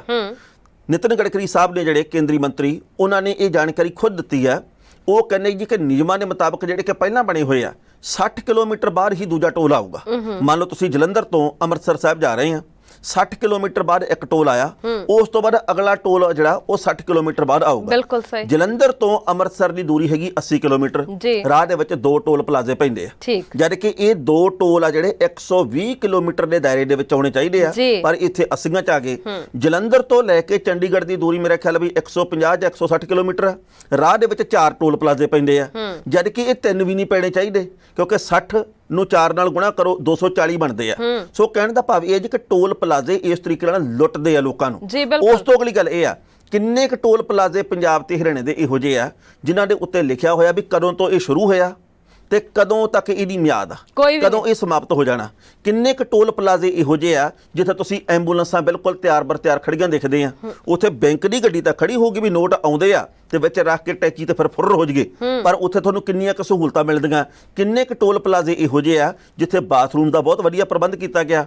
ਕਿੰਨੇ ਕੁ ਟੋਲ ਪਲਾਜ਼ੇ ਇਹੋ ਜਿਹੇ ਆ ਜਿੱਥੇ ਬੰਦਾ ਕਹੇ ਜੀ ਕਿ ਮੈਂ ਇੱਥੇ ਠੰਡਾ ਪਾਣੀ ਪੀ ਲੂੰਗਾ, ਸਾਫ਼ ਸੁਥਰਾ ਪਾਣੀ ਪੀ ਲੂੰਗਾ। ਸੋ ਨੋਟਾਂ ਦੇ ਨਾਲ ਢੇਰ ਲਾਈ ਜਾਂਦੇ ਆ, ਲੋਕਾਂ ਦੇ ਨਾਲ ਮਾੜਾ ਚੰਗਾ ਬੋਲਦੇ ਆ, ਸਰਕਾਰਾਂ ਦੇ ਨੱਕ ਥੱਲੇ ਸਭ ਕੁਝ ਹੁੰਦਾ। ਇਹ ਭਾਵੇਂ ਸਟੇਟ ਹਾਈਵੇ ਹੋਵੇ ਤੇ ਭਾਵੇਂ ਨੈਸ਼ਨਲ ਹਾਈਵੇ ਹੋਵੇ, ਲੋਕਾਂ ਦਾ ਜਲੂਸ ਕੱਢ ਕੇ ਰੱਖਤਾ। ਆ ਹੁਣ ਪੰਜਾਬ ਦੇ ਵਿੱਚ ਤੇ ਹਰਿਆਣੇ ਦੇ ਵਿੱਚ 8 ਤੋਂ ਲੈ ਕੇ 10% ਤੱਕ ਟੋਲ ਦੀ ਕੀਮਤ ਦੇ ਵਿੱਚ ਵਾਧਾ ਹੋ ਗਿਆ, ਕੋਈ ਬੋਲਦਾ ਹੀ ਨਹੀਂ। ਜੀ ਬਿਲਕੁਲ, ਇਹ ਤੁਹਾਡੀਆਂ ਗੱਲਾਂ 100% ਦੀ ਸਹੀ ਨੇ, ਪਰ ਗੱਲ ਇਹ ਹੈ ਵੀ ਇਸ ਤੋਂ ਪਹਿਲਾਂ ਵੀ ਬੋਲਿਆ ਕੌਣ ਸੀ? ਸਿਰਫ ਕਿਸਾਨ ਬੋਲੇ ਸੀ, ਹੋਰ ਤਾਂ ਕੋਈ ਬੋਲਦਾ ਹੀ ਨਹੀਂ। ਉੱਥੇ ਇੰਨੀ ਕੁ ਜ਼ਿਆਦਾ ਕੁਤਾਹੀ ਵਰਤੀ ਜਾਂਦੀ ਹੈ ਕਈ ਨਿਯਮਾਂ ਨੂੰ ਲੈ ਕੇ ਕਿ ਤੁਸੀਂ ਪੁੱਛੋ ਹੀ ਕੁਛ ਨਾ। ਹਰ ਇੱਕ ਟੋਲ ਪਲਾਜ਼ੇ ਦੇ ਉੱਪਰ ਤੁਸੀਂ ਵੇਖੋ ਕਿ ਜਦੋਂ ਬੰਦਾ ਰੁਕਦਾ ਹੈ ਨਾ, ਕੁਝ ਕੁ ਜਿਹੜੇ ਕਰਮਚਾਰੀ ਉਹੀ ਨੇ ਵਿਚਾਰੇ ਜਿਹੜੇ ਪਿਆਰ ਨਾਲ ਗੱਲ ਕਰਦੇ ਨੇ, ਜਿਹੜੇ ਵਾਕਈ ਆਪਣੀ ਗੱਲ ਸਮਝਾਉਂਦੇ ਨੇ, ਨਹੀਂ ਤਾਂ ਜਿੱਦਾਂ ਦਾ ਵਤੀਰਾ ਕੀਤਾ ਜਾਂਦਾ ਕਈਆਂ ਦੇ ਵੱਲੋਂ, ਉਹਦੇ ਨਾਲ ਐਂ ਲੱਗਦਾ ਵੀ ਜਿਵੇਂ ਪਤਾ ਨਹੀਂ ਗੁਨਾਹ ਹੀ ਕਰ ਲਿਆ ਸੜਕ ਦੇ ਉੱਪਰ ਆ ਕੇ। ਦੂਸਰੀ ਗੱਲ ਇਹ ਹੈ ਕਿ ਜਿੱਥੇ ਤਾਂ ਗੱਲ ਆਉਂਦੀ ਹੈ ਨਿਯਮਾਂ ਦੀ, ਜਿਹੜੇ ਨਿਯਮ ਉਹਨਾਂ ਨੇ ਮੰਨਣੇ ਨੇ, ਉਹ ਨਿਯਮ ਕੋਈ ਵੀ ਨਹੀਂ ਮੰਨਿਆ ਜਾਂਦਾ। ਜਿੱਥੇ ਲੋਕਾਂ ਦੀ ਗੱਲ ਆਉਂਦੀ ਉੱਥੇ ਕਹਿੰਦੇ ਫਾਸਟ ਟੈਗ ਨਹੀਂ ਲੱਗਿਆ ਤਾਂ ਦੁੱਗਣਾ ਟੋਲ ਹੋਊਗਾ। ਤੁਸੀਂ ਇਹ ਦੱਸੋ ਵੀ ਜਦੋਂ ਬੰਦੇ ਦਾ ਉੱਥੇ ਦੁੱਗਣਾ ਸਮਾਂ ਤੁਸੀਂ ਖਰਚ ਕਰਵਾਉਂਦੇ ਹੋ, ਉਦੋਂ ਤਾਂ ਵੈਸੇ ਵੀ ਇਹ ਹੈ, ਮੈਂ ਕਿਤੇ ਪੜਿਆ ਸੀ ਟਾਣਾ ਸਾਹਿਬ, ਮੈਨੂੰ ਨਹੀਂ ਪਤਾ ਮੈਂ ਸਹੀ ਆ ਜਾਂ ਨਹੀਂ, ਪਰ ਇੱਕ ਟੋਲ ਪਲਾਜ਼ੇ ਦੇ ਉੱਪਰ 3 ਮਿੰਟ ਤੋਂ ਵੱਧ ਕਹਿੰਦੇ ਗੱਡੀ ਜਿਹੜੀ ਉਹ ਨਹੀਂ ਰੁਕਣੀ ਚਾਹੀਦੀ। ਜੇਕਰ ਉਹ ਰੁਕਦੀ ਹੈ ਤਾਂ ਉਹਦਾ ਟੋਲ ਮਾਫ ਹੁੰਦਾ ਹੈ ਨਾ। ਉੱਥੇ ਕਿੰਨੀ ਦੇਰ ਲੋਕਾਂ ਨੂੰ ਖੜ ਕੇ ਲਾਈਨਾਂ ਦੇ ਵਿੱਚ ਤੇ ਫਿਰ ਉੱਥੇ ਉਡੀਕਣਾ ਪੈਂਦਾ ਕਿ ਸਾਡੀ ਵਾਰੀ ਆ ਜਾਵੇ, ਵਾਰੀ ਆ ਜਾਵੇ। ਫਿਰ ਅੱਗੇ ਵਤੀਰਾ ਇਦਾਂ ਦਾ ਹੁੰਦਾ ਵੀ ਬੰਦਾ ਕਹਿੰਦਾ ਵੀ ਛੱਡ ਪਰ ਜਾਣਾ ਹੀ ਹੈ ਨਹੀਂ, ਹੈ ਨਾ। ਸੋ ਇਹ ਥੋੜੇ ਜਿਹੇ ਜਿੱਥੇ ਤਾਂ ਤੁਹਾਡੀ ਗੱਲ ਮੰਨਣ ਦੀ ਆ ਉੱਥੇ ਵੀ ਮੰਨੋ, ਲੋਕ ਆਪਣੇ ਆਪ ਮੰਨਣਗੇ ਜੇ ਤੁਸੀਂ ਉਸ ਹਿਸਾਬ ਨਾਲ ਚੱਲੋਗੇ। ਤਾਂ ਆ ਜਿਨ੍ਹਾਂ ਦੇ ਫਾਸਟ ਟੈਗ ਨਹੀਂ ਲੱਗਿਆ, ਦੁੱਗਣੇ ਟੋਲ ਵਸੂਲੇ ਜਾ ਰਹੇ ਨੇ ਉਹਨਾਂ ਦੇ ਕੋਲ। ਤੁਹਾਨੂੰ ਹੋਰ ਦੱਸਦਾ, ਜਿਹੜਾ ਨੈਸ਼ਨਲ ਹਾਈਵੇ ਅਥਾਰਟੀ ਦੇ ਨਿਯਮ ਆ ਉਹਦੇ ਮੁਤਾਬਕ ਟੋਲ ਦੇ ਘੇਰੇ ਦੇ ਵਿੱਚ ਜਿਹੜੇ 15 ਤੋਂ ਲੈ ਕੇ 20 ਕਿਲੋਮੀਟਰ ਦੇ ਏਰੀਆ ਦੇ ਵਿੱਚ ਖੇਤਰ 'ਚ ਲੋਕ ਰਹਿੰਦੇ ਆ, ਉਹਨਾਂ ਨੂੰ ਪਾਸ ਜਾਰੀ ਕੀਤੇ ਜਾਂਦੇ ਆ, ਪਰ ਇਹ 5-4 ਕਿਲੋਮੀਟਰ ਦੇ ਏਰੀਆ ਦੇ ਵਿੱਚ ਖੇਤਰ 'ਚ ਵੀ ਨਹੀਂ ਪੂਰੇ ਜਾਰੀ ਕਰਦੇ। ਹੁਣ ਮੰਨ ਲਓ ਤੁਸੀਂ ਟੋਲ ਦੇ ਨੇੜੇ ਰਹਿੰਦੇ ਆ, ਤੁਸੀਂ ਇਧਰ ਵੀ 10 ਵਾਰੀ ਆਉਣਾ ਹੋ ਸਕਦਾ, ਪਰਲੇ ਪਾਰ ਵੀ 10 ਵਾਰੀ ਜਾਣਾ ਹੋ ਸਕਦਾ। ਬਿਲਕੁਲ। ਤੁਸੀਂ ਕਾਰ ਤੇ ਇਧਰ ਆਏ, ਫਿਰ ਟੋਲ ਦਿਓ, ਜਾਣਾ ਫਿਰ ਟੋਲ ਦਿਓ, ਫਿਰ ਆ ਕੇ ਇਧਰ ਟੋਲ ਦਿਓ, ਫਿਰ ਉਧਰ ਟੋਲ ਦਿਓ। ਇਦਾਂ ਤਾਂ ਲੋਕਾਂ ਦਾ ਜਲੂਸ ਕੱਢਦੇ ਇਹ। ਬਿਲਕੁਲ। ਸੋ ਇਹਨਾਂ ਦੇ ਵੱਲੋਂ ਕਿੰਨੇ ਕੁ ਨਿਯਮਾਂ ਦੀ ਪਾਲਣਾ ਕੀਤੀ ਜਾਂਦੀ ਹੈ, ਕਿੰਨੇ ਕੁ ਲੋਕਾਂ ਨੂੰ ਪਾਸ ਬਣਾ ਕੇ ਦਿੱਤੇ ਜਾਂਦੇ ਆ। ਸੜਕਾਂ ਦੇ ਉੱਤੇ ਕਬਜ਼ੇ ਹੋ ਗਏ ਟੋਲ ਚਲਾਉਣ ਵਾਲਿਆਂ ਦੇ, ਸੜਕਾਂ ਨੂੰ ਉਹਨਾਂ ਨੇ ਗਹਿਣੇ ਲੈ ਲਿਆ, ਇਉਂ ਲੱਗਦਾ ਕਦੇ ਜੀ, ਜੀ, ਕਦੇ। ਜੀ। ਉਹ ਕਹਿੰਦੇ ਵੀ ਸਾਡੀਆਂ ਸੜਕਾਂ, ਅਸੀਂ ਪੁਲ ਬਣਾਉਨੇ ਆ, ਅਸੀਂ ਸੜਕ ਸੋਹਣੀ ਬਣਾਉਨੇ ਆ। ਤੇ ਪੰਜਾਬ ਦੇ ਵਿੱਚ ਤੇ ਭਾਰਤ ਦੇ ਬਾਕੀ ਵੱਖ-ਵੱਖ ਹਿੱਸਿਆਂ ਦੇ ਵਿੱਚ ਜਿਵੇਂ ਜਲੂਸ ਨਿਕਲਦਾ ਲੋਕਾਂ ਦਾ ਟੋਲ ਦੇ ਕੇ, ਟੋਲ ਦੇਣਾ ਮੈਂ ਨਹੀਂ ਕਹਿੰਦਾ ਵੀ ਮਾੜੀ ਗੱਲ ਆ, ਪਰ ਯਾਰ ਕੋਈ ਲੋਕਾਂ ਦੇ ਵਿੱਤ ਮੁਤਾਬਕ ਤਾਂ ਹੋਵੇ। ਜੀ ਲੋਕਾਂ ਦੇ ਉੱਤੇ ਫਿਰ ਤੁਸੀਂ ਅਹਿਸਾਨ ਕਿਉਂ ਕਰਦੇ ਕਿ ਸੜਕਾਂ ਤੁਸੀਂ ਬਣਾਈਆਂ? ਇਹ ਤਾਂ ਲੋਕਾਂ ਨੇ ਬਣਾਈਆਂ ਆਪਦੇ ਲਈ। ਜੀ ਬਿਲਕੁਲ ਸਹੀ ਹੈ। ਲੋਕਾਂ ਦੀ ਖੂਨ ਪਸੀਨੇ ਦੀ ਕਮਾਈ ਹੈ ਜਿਹਦੇ ਨਾਲ ਤੁਸੀਂ ਸਾਰਾ ਕੁਝ ਕੀਤਾ ਹੈ, ਤੁਸੀਂ ਕੋਈ ਪੱਲਿਓ ਨਹੀਂ ਕਰਦੇ ਪਏ ਹੈਗੇ। ਨਾਲੇ ਗੱਲ ਇਹ ਹੈ ਟਾਣਾ ਸਾਹਿਬ, ਜਦੋਂ ਤੱਕ ਕਿਸਾਨਾਂ ਨੇ ਟੋਲ ਦੇ ਪਲਾਜ਼ਿਆਂ ਦੇ ਉੱਪਰ ਬੈਠ ਕੇ ਧਰਨਾ ਲਗਾਇਆ ਸੀ ਤੇ ਸਾਰੇ ਟੋਲ ਜਿਹੜੇ ਉਹ ਮਾਫ ਹੋ ਗਏ ਸੀ, ਉਸਦਾ ਲੋਕ ਬੜੇ ਖੁਸ਼ ਸੀ ਵੀ ਆਹ ਵੇਖੋ ਜੀ ਟੋਲ ਹੀ ਨਹੀਂ ਲੱਗਦਾ, ਇਹਨੂੰ ਵੀ ਚੱਲ ਗਏ, ਉਹਨੂੰ ਵੀ ਚੱਲ ਗਏ। ਤੇ ਹੁਣ ਕੋਈ ਬੋਲਦਾ ਹੀ ਹੈ ਨਹੀਂ। ਪੰਜਾਬ ਤੇ ਹਰਿਆਣੇ ਦੇ ਵਿੱਚ ਟੋਲ ਤੋਂ ਇੱਕ ਸਾਲ ਦੀ 2000 ਤੋਂ ਲੈ ਕੇ 2500 ਕਰੋੜ ਰੁਪਏ ਤੱਕ ਦੀ ਕਮਾਈ ਹੁੰਦੀ ਹੈ। ਦਿਨ ਦੇ ਵਿੱਚ 5 ਤੋਂ ਲੈ ਕੇ 7 ਕਰੋੜ ਰੁਪਈਆ ਇਕੱਠਾ ਹੁੰਦਾ ਇਕੱਲੇ ਟੋਲ ਤੋਂ। ਤੇ ਹਾਲੇ ਆਪਾਂ ਕਹਿੰਦੇ ਵੀ ਗਰੀਬ ਸੂਬੇ ਆ, ਕੁਝ ਬਣਦਾ ਨਹੀਂ। ਜਿਨ੍ਹਾਂ ਦੇ ਢਿੱਡਾਂ ਦੇ ਵਿੱਚ ਜਾਂਦੇ ਉਹ ਤਾਂ ਅਮੀਰ ਹੋ ਹੀ ਜਾਂਦੇ ਆ। ਉਹਨਾਂ ਨੇ ਗੋਗੜਾਂ ਦਾ ਖੇਤਰਫਲ ਦੇਖ ਕੇ ਪਤਾ ਲੱਗ ਜਾਂਦਾ ਵੀ ਗਰੀਬੀ ਕਿਹੜੇ ਪਾਸੇ ਤੇ ਅਮੀਰੀ ਕਿਹੜੇ ਪਾਸੇ ਆ। ਬਿਲਕੁਲ ਸਹੀ। ਲਓ ਵੀ ਹਾਜ਼ਰ ਹੈ ਜੱਜ ਦਾ ਵਿਚਾਰ। ਪ੍ਰਾਈਮ ਏਸ਼ੀਆ ਟੀਵੀ ਤੇ ਵਕਫੇ ਤੋਂ ਬਾਅਦ ਇੱਕ ਵਾਰ ਫਿਰ ਤੋਂ ਤੁਹਾਡਾ ਸਾਰਿਆਂ ਦਾ ਸਵਾਗਤ ਹੈ। ਪ੍ਰੋਗਰਾਮ ਚੱਜ ਦਾ ਵਿਚਾਰ ਵੇਖ ਰਹੇ ਹੋ ਤੁਸੀਂ। ਮੈਂ ਹਰਮਨ ਥਿੰਦ, ਮੇਰੇ ਨਾਲ ਨੇ ਸਵਰਨ ਸਿੰਘ ਟਾਣਾ। ਤੇ ਹੁਣ ਅਗਲੀਆਂ ਖਬਰਾਂ ਵੱਲ ਵਧੀਏ ਟਾਣਾ ਸਾਹਿਬ। ਬਿਲਕੁਲ ਜੀ, ਆਉਣ ਦਿਓ। ਆਉਣ ਦਿਓ। ਨਾ ਤੁਸੀਂ ਆਉਣ ਦਿਓ। ਸ਼ੋਲੇ ਫਿਲਮ ਕਿੰਨੀ ਵਾਰ ਦੇਖੀ ਆ? ਬਹੁਤ ਵਾਰ। ਬਹੁਤ ਵਾਰ ਮੈਂ ਵੀ ਦੇਖੀ ਆ, ਕਿਉਂਕਿ ਇਹ ਟੀਵੀ ਤੇ ਅਕਸਰ ਹੀ ਚੱਲਦੀ ਹੁੰਦੀ ਆ। ਠੀਕ ਆ, ਉਦੋਂ ਅਸੀਂ ਜੰਮੇ ਨਹੀਂ ਸੀ ਜਦੋਂ ਸਿਨੇਮੇ 'ਚ ਲੱਗੀ ਸੀ ਜੀ। ਤੇ ਬਾਅਦ ਦੇ ਵਿੱਚ ਅਸੀਂ ਪੈਦਾ ਹੋਏ ਆ, ਇਸ ਕਰਕੇ ਅਸੀਂ ਟੀਵੀ ਦੇ ਉੱਤੇ ਬੜੀ ਵਾਰ ਦੇਖੀ ਆ। ਕਈ ਵਾਰ ਤਾਂ ਅੱਧ ਵਿਚਾਲੇ ਜੇ ਘੋੜਾ ਭੱਜਾ ਜਾਂਦਾ ਹੁੰਦਾ ਉੱਥੋਂ ਸ਼ੁਰੂ ਕਰ ਲਈਦੀ ਆ, ਕਈ ਵਾਰੀ ਬਸੰਤੀ ਨੱਚੀ ਜਾਂਦੀ ਹੁੰਦੀ ਉੱਥੋਂ ਸ਼ੁਰੂ ਕਰ ਲਈਦੀ ਆ। ਹਾਂ ਸਹੀ ਗੱਲ ਹੈ ਫਿਰ ਤੁਹਾਡੀ। ਟੀਵੀ ਤੇ ਕਿਤੇ ਮਸ਼ਹੂਰੀਆਂ ਆਉਂਦੀਆਂ, ਜਲੂਸ ਕੱਢ ਦਿੰਦੀਆਂ। ਪੂਰੀ ਤਰ੍ਹਾਂ ਨਾ ਬੰਦਾ ਰੋਟੀ ਖਾਈ ਜਾਂਦਾ ਹੁੰਦਾ ਤੇ ਇੱਕ ਮਸ਼ਹੂਰੀ ਆਉਂਦੀ ਆ, ਹਾਰ ਪੇ। ਬਸ ਟਾਣਾ ਸਾਹਿਬ ਬਸ ਨਾ ਯਾਦ ਕਰਾਓ। ਬਹੁਤੀਆਂ ਮਸ਼ਹੂਰੀਆਂ ਤੇ ਫਿਰ ਇਹੋ ਜਿਹੀਆਂ ਅਖੀਰ ਦੇ ਉੱਤੇ ਆਉਂਦੀਆਂ। ਇੱਕ ਕੀਟਾਣੂ ਫੇਰ ਵੀ ਰਹਿ ਜਾਂਦਾ। ਮੈਂ ਕਹਿੰਦਾ ਆਹ ਭੂਆ ਦਾ ਮੁੰਡਾ ਸੀ। ਤੁਸੀਂ ਕਹੋ ਵੀ ਸਾਰੇ ਮੁੱਕ ਗਏ। ਕਿਉਂ ਕਹਿ ਦੇਣ ਸਾਰੇ ਮੁੱਕ ਗਏ? ਉਹਦੇ ਪਿੱਛੇ ਵੀ ਇੱਕ ਸਟ੍ਰੈਟਜੀ ਹੁੰਦੀ ਆ ਟਾਣਾ ਸਾਹਿਬ। ਕੱਲ ਨੂੰ ਕੋਈ ਵੀ ਬੰਦਾ ਜਿਹੜਾ ਉਹ ਚੈਲੰਜ ਨਹੀਂ ਕਰ ਸਕਦਾ, ਉਹਨਾਂ ਨੂੰ ਚੁਣੌਤੀ ਨਹੀਂ ਦੇ ਸਕਦਾ ਵੀ ਵੇਖੋ ਜੀ ਸਾਡੇ ਤਾਂ ਸਾਰੇ ਕੀਟਾਣੂ ਮਰੇ ਤੇ ਜੇ ਮੇਰਾ ਨੁਕਸਾਨ ਹੀ ਉਸ ਇੱਕ ਨੇ ਕਰਨਾ ਹੋਵੇ ਫਿਰ? ਗੱਲ ਤਾਂ ਉਹੀ, ਉਹ ਕਹਿੰਦੇ ਵੀ 100% ਦੀ ਨਹੀਂ 99.99% ਦੀ ਕਰਦਾ ਹੈ। ਹਾਂ ਪਰ ਗੱਲ ਇਹ ਹੈ ਕਈ ਮਸ਼ਹੂਰੀਆਂ ਇਹੋ ਜਿਹੀਆਂ ਆਉਂਦੀਆਂ ਨੇ ਜਿਹੜੀਆਂ ਸਾਰੀ ਮਸ਼ਹੂਰੀ ਨਿਕਲਣ ਤੋਂ ਬਾਅਦ ਬੰਦੇ ਨੂੰ ਸਮਝ ਆਉਂਦਾ ਵੀ ਅੱਛਾ ਹੁਣ ਤਾਂ ਫਲਾਣੀ ਚੀਜ਼ ਦੀ ਮਸ਼ਹੂਰੀ ਹੁਣ ਸੀ। ਗੱਲਾਂ ਪਹਿਲਾਂ ਵਾਲੀਆਂ ਰਹੀ ਨਹੀਂ ਗਈਆਂ। ਜੀ। ਬਲੇਡ ਦੀ ਮਸ਼ਹੂਰੀ ਹੁੰਦੀ ਹੈ, ਬੰਦਾ ਕੰਧਾਂ ਤੋਂ ਛਾਲਾ ਮਾਰੀ ਜਾਂਦਾ। ਹਾਂ ਵੀ ਬਲੇਡ ਦੇ ਨਾਲ ਸ਼ੇਵ ਕਰਕੇ ਉਹਦੇ ਨਾਲ ਤੇ ਬੰਦਾ ਕਿਵੇਂ ਨੱਚੂਗਾ? ਨਾ ਉਹ ਇੱਕ ਮਸ਼ਹੂਰੀ ਆਉਂਦੀ ਹੈ, ਬੰਦਾ ਘਸੁੰਨ ਮਾਰੀ ਜਾਂਦਾ, ਬੰਦੇ ਚੱਕ ਮਾਰੀ ਜਾਂਦਾ, ਬਾਅਦ ਚ ਪਤਾ ਲੱਗਦਾ ਬਨੈਣ ਦੀ ਮਸ਼ਹੂਰੀ ਸੀ। ਉਹ ਬਲੈਂਡ ਪਾ ਕੇ ਮੈਂ ਨਹੀਂ ਵੇਖਿਆ ਵੀ ਕੋਈ ਦਾਰਾ ਸਿੰਘ ਬਣਦਾ। ਪਤਾ ਨਹੀਂ ਕੀ ਦਿਖਾਉਂਦੇ ਰਹਿੰਦੇ ਮਸ਼ਹੂਰੀਆਂ ਜਾਂ ਤੁਸੀਂ ਛੱਡ ਹੀ ਦਿਓ ਗੱਲਾਂ। ਪਰ ਤੁਹਾਨੂੰ ਸ਼ੋਲੇ ਚੇਤੇ ਆਈ ਸੀ, ਉਹ ਕਿਉਂ? ਉਹ ਸ਼ੋਲੇ ਮੈਨੂੰ ਤਾਂ ਚੇਤੇ ਆਈ ਆ ਵੀ ਉਹਦੇ ਵਿਚਲੇ ਸੰਵਾਦ ਆ ਨਾ ਜਿਹੜੇ, ਇਹਨੂੰ ਕੁੱਤੋਂ ਕੇ ਸਭ ਨੇ ਮਤ ਨਾਚਣਾ ਬਸੰਤੀ, ਓਏ ਹੋਏ ਹੋਏ ਟੈਂ ਟੈਂ ਟੈਂ, ਘੋੜੇ ਭਜਦੇ ਅਰਿਓ सांबा कितने आदमी थे, आय हाय हाय दो हाय। थे सरदार, जी वो दो तुम तीन, फिर भी मार खा के आ गए रे, फिर भी लौट आए। फिर भी लौट आए, मार खा के आए ना। अच्छा ਠੀਕ ਹੈ ਨਾ, ਇਦਾਂ ਦੀਆਂ ਗੱਲਾਂ। ਜੀ। ਪਰ ਅੱਜ ਕੱਲ ਪ੍ਰਦਰਸ਼ਨ ਦੇ ਤਰੀਕੇ ਵੀ ਇਸ ਰੂਪ ਚ ਬਣ ਗਏ ਆ। ਲੁਧਿਆਣੇ ਦੇ ਵਿੱਚ ਕੂੜੇ ਦੇ ਢੇਰ, ਜੀ। ਜਲੰਧਰ ਦੇ ਵਿੱਚ ਵੀ ਇਵੇਂ ਹੀ ਆ, ਕੋਈ ਮਾਣ ਨਾ ਕਰਿਓ। ਹਰ ਥਾਂ ਦੇ ਉੱਤੇ ਕੂੜਾ ਹੀ ਕੂੜਾ ਨਜ਼ਰ ਆਉਂਦਾ। ਸਵੱਛ ਭਾਰਤ ਵਾਲੇ ਦੇਸ਼ ਦੇ ਵਿੱਚ ਅਸੀਂ ਰਹਿੰਦੇ ਆ ਤੇ ਨੱਕ ਬੰਦ ਕਰਕੇ ਇਹ ਅਭਿਆਸ ਕਰਨਾ ਪੈਂਦਾ ਵੀ ਭਾਈ ਕਿੰਨੀ ਕੁ ਦੂਰ ਤੱਕ ਜਾ ਸਕਦੇ ਆ। ਸੜਕਾਂ ਦੇ ਕਿਨਾਰਿਆਂ ਦੇ ਉੱਤੇ ਕੂੜੇ ਦੇ ਢੇਰ ਆ। ਨਹੀਂ ਯਕੀਨ ਤਾਂ ਇੱਧਰ ਤੁਸੀਂ ਆਓ ਚੁਗਟੀ ਚੌਕ ਦੇ ਵੱਲ, ਨਹੀਂ ਯਕੀਨ ਤੁਸੀਂ ਰਾਮ ਮੰਡੀ ਵੱਲ ਜਾਓ, ਇੰਨਾ ਗੰਦ ਪਿਆ ਹੁੰਦਾ ਵੀ ਪੁੱਛੋ ਕੁਛ ਨਾ। ਲੁਧਿਆਣੇ 'ਚ ਥਾਂ ਤੇ ਆ। ਉੱਥੇ ਕੁਝ ਲੋਕਾਂ ਨੇ ਪ੍ਰਦਰਸ਼ਨ ਕੀਤਾ ਕਮਿਸ਼ਨਰ ਦੇ ਦਫ਼ਤਰ ਦੇ ਮੂਹਰੇ। ਉਹਨਾਂ ਨੇ ਨਾ ਸੰਵਾਦ ਲਿਖੇ ਤਖਤੀਆਂ ਦੇ ਉੱਤੇ, ਤੇ ਉੱਥੇ ਨਾ ਇੱਕ ਧਰਮਿੰਦਰ ਦੇ ਮੂੰਹ ਦੇ ਵਿੱਚੋਂ ਗੱਲ ਅਖਵਾਈ। ਵੀਰੂ ਸੀ ਮੇਰਾ ਖਿਆਲ ਉਹ। ਹਾਂਜੀ ਵੀਰੂ ਸੀ ਕਿ ਜੈ ਸੀ ਪਤਾ ਨਹੀਂ, ਪਰ ਸੀ। ਹਾਂ ਧਰਮਿੰਦਰ ਦੇ ਮੂੰਹ ਦੇ ਵਿੱਚੋਂ ਗੱਲ ਅਖਵਾਈ ਆ ਕਿ ਬਸੰਤੀ इन कूड़ों के ढेर के पास से मत जाना। अच्छा। ਤੇ ਅੱਗੋਂ ਉਹਨੇ ਉੱਤਰ ਦਿੱਤਾ ਥੱਲੇ ਬਸੰਤੀ ਨੇ, ਕਹਿੰਦੀ ਹੋਰ ਕੋਈ ਰਾਹ ਹੀ ਹੈ ਨਹੀਂ, ਜਾਵਾਂ ਕਿੱਥੋਂ ਦੀ। फिर एक होर संवाद लिखिया, और तो गब्बर सिंह दे रूप दे विच है, ये बताओ लुधियाना में कूड़े कितने ढेर हैं? हाँ। थल्ले लिखिया होया भाई बथेरे हैं। हाँ। पता ही नहीं कितने हैं। आओ फिर की करन लोग टाणा साहब, तुसी ये वेखो जिधर निगाह मार लो बई ਪਤਾ ਹੀ ਨਹੀਂ ਲੱਗਦਾ। ਅੱਜ ਜਲੰਧਰ ਦੇ ਵੀ ਆਹੀ ਹਾਲਾਤ ਆ, ਲੁਧਿਆਣੇ ਦੇ ਵੀ ਆਹੀ ਹਾਲਾਤ ਆ, ਹੋਰ ਵੀ ਕਈ ਸ਼ਹਿਰਾਂ ਦੇ ਆਹੀ ਹਾਲਾਤ ਹੈ ਵੀ ਬੰਦੇ ਨੂੰ ਉੱਥੋਂ ਨਿਕਲਣ ਲੱਗਿਆ ਹੀ ਕਹਿ ਲਓ ਵੀ ਹਨਾ ਸੋਚਣਾ ਪੈਂਦਾ ਮੈਂ ਇੱਥੋਂ ਜਾਵਾਂ ਤਾਂ ਜਾਵਾਂ ਕਿਵੇਂ। ਫਿਰ ਕੂੜੇ ਦੇ ਨਾਲ ਨਾਲ ਕੁੱਤਿਆਂ ਦਾ ਢੇਰ ਆ ਉੱਥੇ, ਤੁਹਾਨੂੰ ਪਤਾ ਹੀ ਨਹੀਂ ਹੈ ਵੀ ਕਦੋਂ ਕਿਹੜਾ ਕੁੱਤਾ ਜਿਹੜਾ ਆ ਉਹ ਆ ਕੇ ਤੁਹਾਡੀ ਗੱਡੀ ਮੂਹਰੇ ਆ ਜਾਊਗਾ, ਕੋਈ ਤੁਹਾਡੇ 2 ਪਹੀਆ ਵਾਹਨ ਅੱਗੇ ਆ ਜਾਊਗਾ, ਕੋਈ ਤੁਹਾਡੀ ਲੱਤ ਬਾਂਹ ਫੜ ਲਊਗਾ। ਇੰਨਾ ਬੁਰਾ ਹਾਲ ਪੁੱਛੋ ਹੀ ਕੁਛ ਨਾ। ਨਾਲੇ ਹੁਣ ਕਹਿੰਦੇ ਵੀ ਅਸੀਂ ਬਹੁਤ ਵਧੀਆ ਮਾਹੌਲ ਦੇ ਰਹੇ ਹਾਂ, ਕਹਿੰਦੇ ਵੀ ਭਾਰਤ ਦੇ ਵਿੱਚ ਤੁਸੀਂ ਟਣਾ ਟਣ ਕਰੀ ਜਾਂਦੇ ਆ, ਕਹਿੰਦੇ ਜਿਹੜੇ ਸਮਾਰਟ ਸ਼ਹਿਰ ਆ ਨਾ ਉਹਦੇ ਵਿੱਚ ਤਾਂ ਕਹਿੰਦੇ ਲਹਿਰਾਂ ਬਹਿਰਾਂ ਲੱਗ ਗਈਆਂ ਵਿਕਾਸ ਦੀਆਂ। ਤੇ ਮੈਂ ਲੱਭੀ ਜਾਣਾ ਵੀ ਸਮਾਰਟ ਕਿਹੜੀ ਚੀਜ਼ ਨੂੰ ਕਹਿੰਦੇ ਆ। ਨਹੀਂ ਤੇ ਆਹ ਮੇਰਾ ਤਾਂ ਸਮਾਰਟ ਸ਼ਬਦ ਤੋਂ ਯਕੀਨ ਉੱਠ ਗਿਆ ਜੀ। ਪਹਿਲਾਂ ਵਿਕਾਸ ਤੋਂ ਉੱਠਿਆ ਸੀ, ਹੁਣ ਸਮਾਰਟ ਤੋਂ ਉੱਠ ਗਿਆ। ਆਹ ਤਸਵੀਰਾਂ ਕਿਹੜਾ ਯੁਗਾਂਡਾ ਚੋਂ ਆਈਆਂ ਨੇ, ਇਹ ਭਾਰਤ ਦੇ ਵਿੱਚ ਹੀ ਪੰਜਾਬ ਹੈ ਤੇ ਪੰਜਾਬ ਦੇ ਵਿੱਚੋਂ ਹੀ ਇਹ ਮੈਂ ਤਾਂ ਤਸਵੀਰਾਂ ਜਦੋਂ ਨੇ। ਵੀ ਖਬਰ ਪੜ੍ਹਦਾ ਜਾਂ ਕਿਸੇ ਨੇਤਾ ਨੂੰ ਪੁੱਛਦਾ ਜਾਂ ਕਿਸੇ ਮੁਹੱਲੇ ਦੇ ਕੌਂਸਲਰ ਨੂੰ ਪੁੱਛਦਾ, ਇੱਕੋ ਉੱਤਰ ਦਿੰਦੇ ਆ, ਬਸ ਉਹ ਥਾਂ ਲੱਭ ਰਹੇ ਹਾਂ ਜਿੱਥੇ ਇਹ ਕੂੜਾ ਡੰਪ ਕਰਨਾ ਹੈ। ਪਤਾ ਨਹੀਂ ਕਦੋਂ ਲੱਭੂਗੀ। ਉਹ ਮੈਂ ਕਿਹਾ ਵੀ ਇਹ ਮਹਜੋਦੜੋ ਦੀ ਖੁਦਾਈ ਕਰਦੇ ਆ, ਇਹ ਹੜੱਪਾ ਸਭਿਅਤਾ, ਤੁਹਾਨੂੰ ਕੁਝ ਲੱਭਦਾ ਨਹੀਂ ਥੱਲਿਓ। ਹਾਂ ਬਿਲਕੁਲ ਸਹੀ ਹੈ, ਪਰ ਪਤਾ ਨਹੀਂ ਕਦੋਂ ਲੱਭੂਗਾ ਟਾਣਾ ਸਾਹਿਬ। ਇਹ ਤਾਂ ਸਾਨੂੰ ਤਾਂ ਆਦਤ ਪੈ ਚੁੱਕੀ ਹੈ, ਹੁਣ ਲੋਕਾਂ ਨੂੰ ਆਦਤ ਪੈ ਚੁੱਕੀ ਹੈ, ਉਹਨਾਂ ਨੂੰ ਪਤਾ ਹੈ ਵੀ ਇੱਥੇ ਤਾਂ ਐ ਹੀ ਹੈ। ਬਿਲਕੁਲ। ਲਓ ਵੀ ਹਾਜ਼ਰ ਹੈ ਜੱਜ ਦਾ ਵਿਚਾਰ। ਹਰਮਨ ਜੀ, ਨਾਂ ਬਦਲਣ ਦਾ ਰਿਵਾਜ ਬਹੁਤ ਚੱਲਿਆ ਅੱਜ ਕੱਲ੍ਹ। ਵਾਕਈ ਬੰਦੇ ਤਾਂ ਆਪਦਾ ਨਾਂ ਬਦਲ ਕੇ ਕਹਿੰਦੇ ਵੀ ਛੋਟਾ ਕਰ ਲਿਆ, ਮੈਂ ਬੌਣਾ ਕਰ ਲਿਆ, ਨਾਂ ਲੈਣਾ ਸੌਖਾ ਹੋਊਗਾ। ਪਰ ਕਈ ਚੀਜ਼ਾਂ ਦੇ ਨਾਂ ਬੜੇ ਮਸ਼ਹੂਰ ਆ ਤੇ ਉਹਦਾ ਨਾਂ ਬਦਲਣ ਨੂੰ ਫਿਰਦੇ ਆ। ਬਿਲਕੁਲ। ਇਹ ਗੱਲ ਇਕੱਲੇ ਭਾਰਤ ਦੇ ਵਿੱਚ ਹੀ ਨਹੀਂ, ਇਹ ਗੱਲ ਦੁਨੀਆ ਦੇ ਹੋਰ ਦੇਸ਼ਾਂ ਦੇ ਵਿੱਚ ਵੀ ਆ। ਅੱਛਾ। ਬੈਂਕਾਕ ਦਾ ਨਾਂ ਬਦਲਣ ਲੱਗੇ, ਬੈਂਕਾਕ ਦਾ। ਉਹ ਥਾਈਲੈਂਡ ਦੀ ਰਾਜਧਾਨੀ ਬੈਂਕਾਕ। ਤਰੰਗਥੇਪ ਮਹਾਨਖੋਨ ਇਹਦਾ ਨਾਂ ਬਣ ਜਾਣਾ ਹੁਣ। ਬਿਲਕੁਲ ਸਹੀ। ਤਰੰਗਥੇਪ ਮਹਾਨਖੋਨ। ਹਾਂ, ਪਰ ਲੋਕੀ ਕਹਿੰਦੇ ਬਹੁਤ ਗੁੱਸੇ ਦੇ ਵਿੱਚ ਨੇ, ਉਹ ਕਹਿੰਦੇ ਐ ਕਿਵੇਂ ਨਾਂ ਬਦਲ ਦੋਗੇ ਤੁਸੀਂ? ਉਹ ਕਹਿੰਦੇ ਐ ਕਿਵੇਂ ਬਦਲ ਦਿਓਗੇ?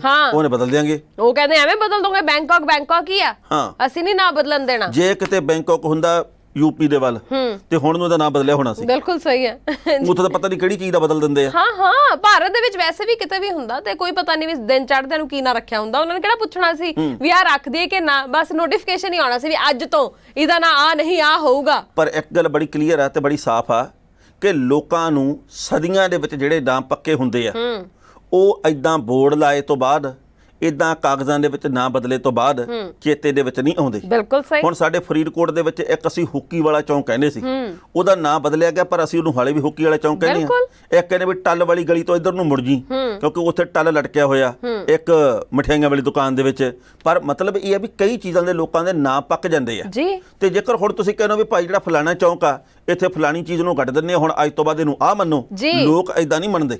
ਬਿਲਕੁਲ ਸਹੀ ਹੈ। ਤੁਸੀਂ ਵੇਖੋ ਕਿ ਇੱਥੇ ਭਾਰਤ ਦੇ ਵਿੱਚ ਵੀ ਕਿੰਨੀਆਂ ਥਾਵਾਂ ਦੇ ਨਾਂ ਬਦਲੇ ਗਏ, ਕਿੰਨਾ ਕੁਝ ਹੋਇਆ, ਪਰ ਫਿਰ ਵੀ ਜੋ ਲੋਕਾਂ ਦੀ ਜ਼ੁਬਾਨ ਦੇ ਉੱਪਰ ਚੜੇ ਹੋਏ ਨਾਂ ਨੇ ਉਹੀ ਲੈਂਦੇ ਨੇ। ਤੁਸੀਂ ਕਾਗਜ਼ਾਂ ਜੋ ਮਰਜ਼ੀ ਲਿਖੀ ਜਾਓ, ਅੱਜ ਤੱਕ ਮੈਂ ਨਹੀਂ ਕਦੀ ਵੇਖਿਆ ਕਿ ਜਿਹੜਾ ਨਵਾਂ ਨਾਂ ਆ ਉਹ ਜਲਦੀ ਹੀ ਲੋਕਾਂ ਦੀ ਜ਼ੁਬਾਨ ਦੇ ਉੱਪਰ ਚੜਿਆ ਹੋਵੇ। ਲੋਕੀ ਪੁਰਾਣੇ ਨਾਵਾਂ ਦੇ ਨਾਲ ਹੀ ਬੁਲਾਉਂਦੇ ਨੇ, ਲੋਕੀ ਪੁਰਾਣਾ ਨਾਂ ਲੈ ਕੇ ਹੀ ਗੱਲ ਕਰਦੇ ਨੇ। ਜੋ ਮਰਜ਼ੀ ਕਰੀ ਜਾਓ ਤੁਸੀਂ। ਬਿਲਕੁਲ। ਹੁਣ ਜਿਵੇਂ ਥੋੜਾ ਨਾਂ ਬਦਲ ਕੇ ਆਪਾਂ ਪਲਕ ਰੱਖ ਦਈਏ, ਠੀਕ ਆ, ਤੇ ਐ ਥੋੜੀ ਹੁੰਦਾ ਵੀ ਤੁਹਾਨੂੰ ਹਰਮਨ ਥਿੰਦ ਕਹਿਣੋਂ ਹਟ ਜਾਾਂਗੇ। ਜਿਹਨੂੰ ਪਤਾ ਵੀ ਇਹ ਹਰਮਨ ਥਿੰਦ ਆ, ਹੁਣ ਜੇ ਕੋਈ ਸ਼ਹਿਰਨ ਜਾਂ ਕੋਈ ਇਹ ਪਲਕ ਕਿਧਰ ਆਣਾ, ਹਾਂ ਤੇ ਪਲਕ ਕਿੱਦਾਂ ਹੁਣ ਆਪਾਂ ਕਹਾਂਗੇ ਵੀ ਇਹ 8-9 ਪਲਕਾਂ। ਨਹੀਂ ਪਲਕ ਨੂੰ ਤਾਂ ਆਪ ਨੂੰ ਨਹੀਂ ਯਕੀਨ ਹੋਣਾ ਵੀ ਮੈਨੂੰ ਆਵਾਜ਼ਾਂ ਮਾਰੀ ਜਾਂਦੇ, ਉਹਨੂੰ ਕਿਹੜਾ ਪਤਾ ਨਹੀਂ ਹੋਊ ਕੋਈ। ਇਹ ਨਾਂ ਨੂੰ ਬਦਲਣ 'ਚ ਕੁਛ ਨਹੀਂ ਰੱਖਿਆ ਹੈਗਾ, ਜੋ ਨਾਂ ਹੈ ਸੋ ਹੈ ਉਹੀ ਰਹਿੰਦੀ ਦੁਨੀਆ ਤੱਕ ਰਹਿੰਦਾ ਤੇ ਉਹੀ ਚੇਤੇ ਰਹਿੰਦਾ ਬੰਦੇ ਨੂੰ। ਹਾਂ ਬਿਲਕੁਲ ਸਹੀ ਗੱਲ। ਬਾਕੀ ਜਿਹੜੀਆਂ ਤੁਸੀਂ ਗੱਲਾਂ ਕਰਦੇ ਨਾ ਟਾਣਾ ਸਾਹਿਬ, ਮਤਲਬ ਨਾਂ ਦਾ ਪ੍ਰਭਾਵ ਹੁੰਦਾ। ਨਾਂ ਜਿਹੜਾ ਬੰਦੇ ਦੇ ਰਟ ਗਿਆ ਉਹ ਰਟਿਆ ਰਿਹਾ। ਹੁਣ ਮੇਰਾ ਨਾਂ ਤੁਸੀਂ ਮੁਖਤਿਆਰ ਸਿੰਘ ਕਰ ਦਿਓ, ਜਗੀਰ ਸਿੰਘ ਕਰ ਦਿਓ, ਸੰਤਾ ਸਿੰਘ ਕਰ ਦਿਓ, ਉਹ ਹੁਣ ਇਉਂ ਥੋੜੀ ਹੁੰਦਾ ਵੀ ਜਿਹੜਾ ਨਾਂ ਹੈ। ਬਿਲਕੁਲ ਸਹੀ ਹੈ। ਹੁਣ ਜਿਹੜੇ ਨਾਂ ਦੇ ਵਿੱਚ ਮੈਂ ਇੰਨਾ ਹੰਢਣਸਾਰ ਹੋਇਆ, ਮਿੰਟਾਂ ਸਕਿੰਟਾਂ ਦੇ ਵਿੱਚ ਕਿਵੇਂ ਬਦਲ ਦਿਓਗੇ? ਨਾ ਪਰ ਪਤਾ ਨਹੀਂ ਕੀ ਮਜ਼ਾ ਆਉਂਦਾ ਇਹਨਾਂ ਨੂੰ ਨਾਂ ਨੂੰ ਬਦਲ ਕੇ, ਮੈਨੂੰ ਨਹੀਂ ਸਮਝ ਆਉਂਦੀ। ਬੈਠੇ ਆ, ਹਾਂ ਵੇਲੇ ਨੇ, ਕੁਛ ਨਾ ਕੁਛ ਕਰਨਾ, ਏਸੀ ਵਾਲੇ ਕਮਰੇ 'ਚ ਬੈਠੇ ਗਏ, ਚਲੋ ਯਾਰ ਰਾਤ ਲੋਕਾਂ ਦੇ ਲਈ ਮਗਜ ਖਪਾਈ ਕੀਤੀ ਆ ਵੀ ਭਾਈ ਆਪਾਂ ਇਹਦਾ ਨਾਂ ਨਹੀਂ ਬਦਲਣਾ, ਆਪਾਂ ਤਾਂ ਲੋਕਾਂ ਦੀ ਤਕਦੀਰ ਬਦਲਣੀ ਹੈ। ਵਾਹ। ਆਪਾਂ ਨਾਂ ਨੂੰ ਛੱਡੋ ਪਰਾਂ, ਆਪਾਂ ਸਕੂਲਾਂ ਦੇ ਹਾਲਾਤ ਬਦਲਨੇ ਆ। ਨਾਂ ਨੂੰ ਛੱਡੋ ਪਰਾਂ, ਆਪਾਂ ਤਾਂ ਨਾ ਲੋਕਾਂ ਨੇ ਜੋ ਸਾਡੇ ਨਾਲ ਵਾਅਦੇ ਕੀਤੇ ਆ ਤੇ ਉਹਨਾਂ ਦੀ ਧਾਰਨਾ ਬਦਲਣੀ ਹੈ ਵੀ ਅਸੀਂ ਪੂਰੇ ਵੀ ਕਰ ਦਿੰਨੇ ਹੁੰਨੇ ਆ। ਹਾਂ ਲੋਕਾਂ ਨੇ ਸਾਡੇ ਨਾਲ ਨਹੀਂ, ਅਸੀਂ ਲੋਕਾਂ ਨਾਲ ਜੋ ਵਾਅਦੇ ਕੀਤੇ। ਟਾਣਾ ਸਾਹਿਬ ਕਿਉਂ ਐ ਸ਼ਬਦ ਦਾ ਹੈ ਫਿਰ? ਅਸੀਂ ਲੋਕ ਨਹੀਂ ਗਏ, ਅਸੀਂ ਵਾਅਦਾ ਨਹੀਂ ਕੀਤਾ ਵੀ ਭਾਈ ਅਸੀਂ ਬਦਲਾ ਲੈ ਕੇ ਆਵਾਂਗੇ। ਅੱਛਾ ਲਿਆਂਦਾ ਨਾ, ਅਸੀਂ ਕੀਤਾ, ਸਰਕਾਰਾਂ ਨੇ ਸਾਡੇ ਨਾਲ ਕੀਤਾ ਸੀ ਵਾਅਦਾ। ਲੋਕਾਂ ਨੇ ਕੀਤਾ ਅੰਦਰੋਂ ਅੰਦਰੀ ਬਦਲਾ ਦੀ ਇੱਛਾ ਪਾਲੀ। ਹਾਂ, ਬੰਦਾ ਆਪਣੀ ਗੱਲ ਸਹੀ ਸਾਬਤ ਕਰਨ ਦੇ ਲਈ ਇੰਨਾ ਵੀ ਜ਼ਿਆਦਾ ਉਤਾਵਲਾ ਨਹੀਂ ਹੋਣਾ ਚਾਹੀਦਾ ਵੀ ਕੁਝ ਵੀ ਕਿਸੇ ਨੂੰ ਵੀ ਕਹੀ ਜਾਊਗਾ ਤੇ ਅਗਲਾ ਮੰਨੀ ਜਾਊਗਾ। ਏਦਾਂ ਨਹੀਂ ਹੈ, ਨਹੀਂ ਬਿਲਕੁਲ ਨਹੀਂ ਹੈ ਟਾਣਾ ਸਾਹਿਬ। ਇੱਥੇ ਸਾਡੀ ਦੋ ਜਣਿਆਂ ਦੀ ਨਹੀਂ ਬਣਦੀ, ਇਹ ਮੇਰੀ ਕਿਸੇ ਗੱਲ ਨਾਲ ਸਹਿਮਤ ਨਹੀਂ ਹੁੰਦੇ। ਤੇ ਅਸੀਂ ਕਹਿੰਦੇ ਵੀ ਭਾਈ ਸਰਕਾਰਾਂ ਸਾਡੇ ਨਾਲ ਸਹਿਮਤ ਹੋਣ। ਟਾਣਾ ਸਾਹਿਬ ਆਪਾਂ ਨਹੀਂ ਹੁੰਦੇ ਸਹਿਮਤ, ਉਹ ਕਦੀ ਕਦੀ ਹੁੰਦੀ ਆ ਨੁਕਤਾਚੀਨੀ। ਕੀ ਉਹ ਕਾਰਪਨ ਤੇਲ ਲਾ ਕੇ ਆਉਣੇ ਤੁਸੀਂ? ਜੀ ਹਾਂ ਬਸ ਫਿਰ ਹਾਂ, ਤਾਂ ਫਿਰ ਇਹਦੇ ਚ ਤੇਲ ਦਾ ਨਾਂ ਦੱਸਣ ਦੀ ਕੀ ਲੋੜ ਸੀ? ਹੁਣ ਮੈਂ ਕਿਵੇਂ ਕਹਾਂ ਵੀ ਲਾ ਕੇ ਸਿੰਘਾਂ ਤੇ ਚੱਕ ਲੈਨੇ ਹੋ? ਲਓ ਵੀ ਹਾਜ਼ਰ ਹੈ ਜੱਜ ਦਾ ਵਿਚਾਰ। ਹਰਮਨ ਜੀ ਸੈਲਫੀ ਕਿੰਨੀ ਕੁ ਲੈਨੇ ਹੋ? ਸੈਲਫੀ ਹੁਣ ਤਾਂ ਗਾਣੇ ਬਣ ਗਏ, ਚੱਲ ਬੇਟਾ ਸੈਲਫੀ ਲੈ ਲੈ ਰੇ ਏ। ਹੁਣ ਇਹ ਗਾਣਾ ਵੀ ਪੁਰਾਣਾ ਹੋ ਗਿਆ ਟਾਣਾ ਸਾਹਿਬ, ਪਰ ਮੈਂ ਬਹੁਤ ਘੱਟ ਸੈਲਫੀਆਂ ਲੈਂਦੀ ਆ। ਮੈਨੂੰ ਚੰਗੀ ਨਹੀਂ ਲੱਗਦੀ ਸੈਲਫੀ ਲੈਣੀ।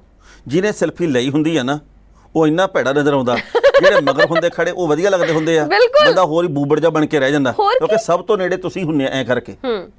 ਇਸ ਕਰਕੇ ਦੂਜੇ ਨੂੰ ਕਹੋ ਮੇਰੀ ਸੈਲਫੀ ਲਈ। ਮੈਂ ਹਾਂਜੀ ਹਾਂਜੀ ਮੈਂ ਬਹੁਤ ਘੱਟ ਸੈਲਫੀਆਂ ਲੈਂਦੀ ਆ, ਹਾਂ। ਪਰ ਤੁਸੀਂ ਮੈਨੂੰ ਕਿਉਂ ਪੁੱਛ ਰਹੇ ਹੋ? ਉਹ ਮੈਂ ਤਾਂ ਆਖਿਆ ਵੀ ਇਹ ਨਾ ਹੁਣ ਜਿਹੜੀ ਸੈਲਫੀ ਆ ਇਹ ਇੰਗਲੈਂਡ ਦੇ ਇੱਕ ਕੀ ਹੁੰਦੇ ਆ ਪਲਾਸਟਿਕ ਸਰਜਰੀ ਕਰਨ ਵਾਲੇ ਹਾਂਜੀ ਮਸ਼ਹੂਰ ਡਾਕਟਰ ਨੇ ਗੱਲ ਕਹੀ ਆ।